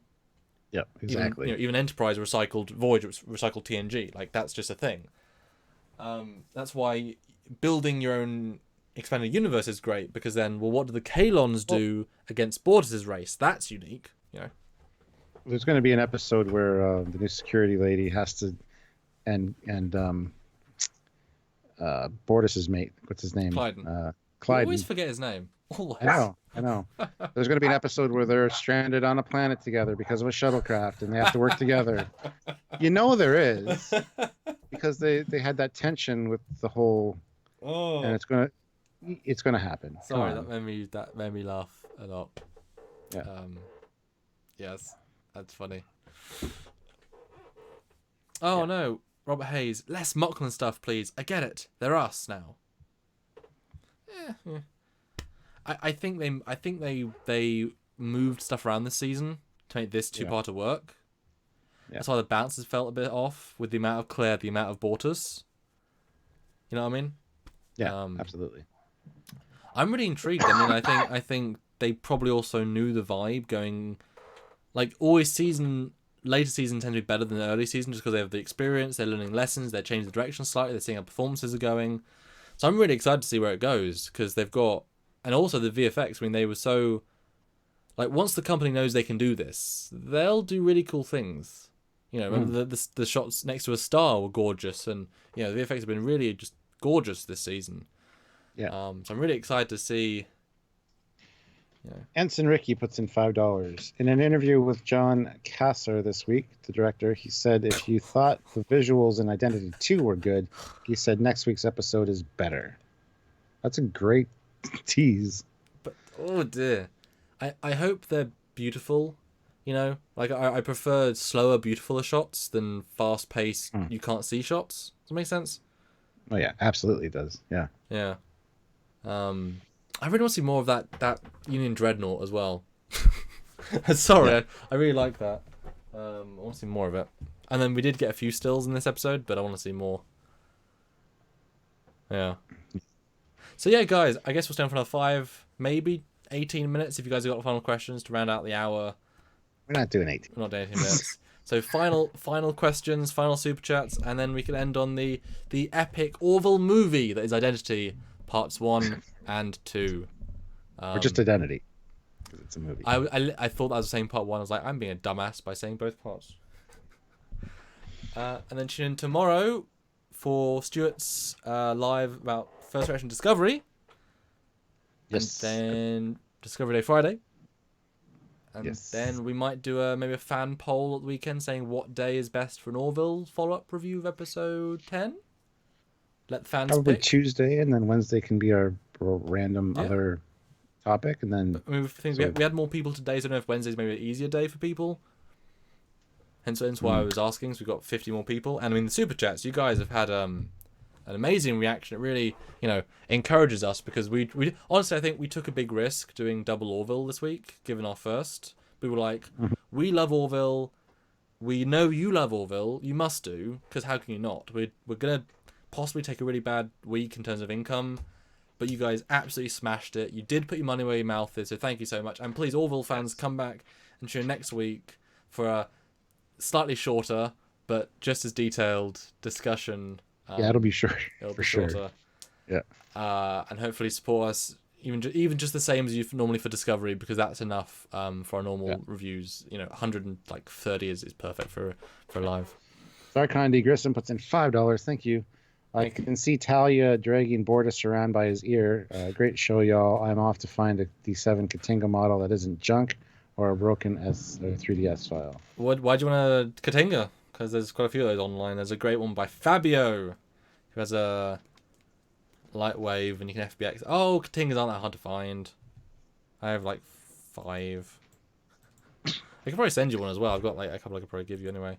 Email trekyards@hotmail.com. Yeah, Zarkandi Grissom, you give so much money. Email trekyards@hotmail.com and I'll send you a FBX of a Katinga. There you go. There you go. We put That's our awesome. our positive fan reaction. We love the fans where our mouth is, as you put your money where your mouth is. And Jeff Brenrick says Orville Yards. No, what was in one of the first episodes? They called it Union Yards, Dockyards, or Dockyards, or something. Yeah, it threw it. We thought that was hilarious. It was just like, but it's so un-Orville. Like it was a very functional name. It wasn't very helpful. Yeah. Random inverted normals. You gotta fix that stuff, man. Like I say, send us an email and I'll send you one I have. You guys need to do more Orville, especially Captain Foley. You seemed more enthusiastic last year. Why do people say these weird things? I think we've been very... as you said yourself, you were down yesterday. You pepped right up and you said you might be down today. You're very peppy today. I think we've done a very good live. I think. Yeah, but I'm way more drained at the end of this one than I was yesterday. As I said, I might be because I started this one off really peppy. Now I'm kind of like, it's 2 hours and 40 minutes, guys. I had very little caffeine to start off, so I'm kind of running on fan fumes. Like, I love you guys so much. I'm fan fumes. That's the thing. All right, guys. Well, who wants to be the last super chat, and then we'll drop off, so you can throw that last who the hell knows what. And then we'll like I say, see you tomorrow. And then lots on Friday, and we have a special for Saturday. Have yet to edit, but hopefully, if you love Orville, you're probably going to absolutely adore Saturday. And if you loved Eugene puts another 150 rubles in, and maybe Fleetyards UI update. What's UI? It's the Elcars. Oh, like Discovery Elcars one. Yeah. Yes. Well, we didn't. My one's never been very good. They've been okay. So I have to ask our graphics guy very nicely, and he's a bit busy with some personal problems. So don't expect it right now. But yes, hopefully, at some point, because this one, talented guy that did the Discovery one, and more talented than either of us. So Yes. Okay. And Raj says, Captain Foley, I hope you were drinking water during the live streams. No, sometimes I have water here, but today I had a Joker energy drink, so. Yeah. All right, Stuart. I'll see you. I'll see you soon for things and bobs. Yes. Good night. Have fun supper, and Will do. I'll end on this awkward shot of putting his hand on Isaac's face. There you go. Oh, Isaac, you came back to us in the end. Bye, everyone. Bye, guys.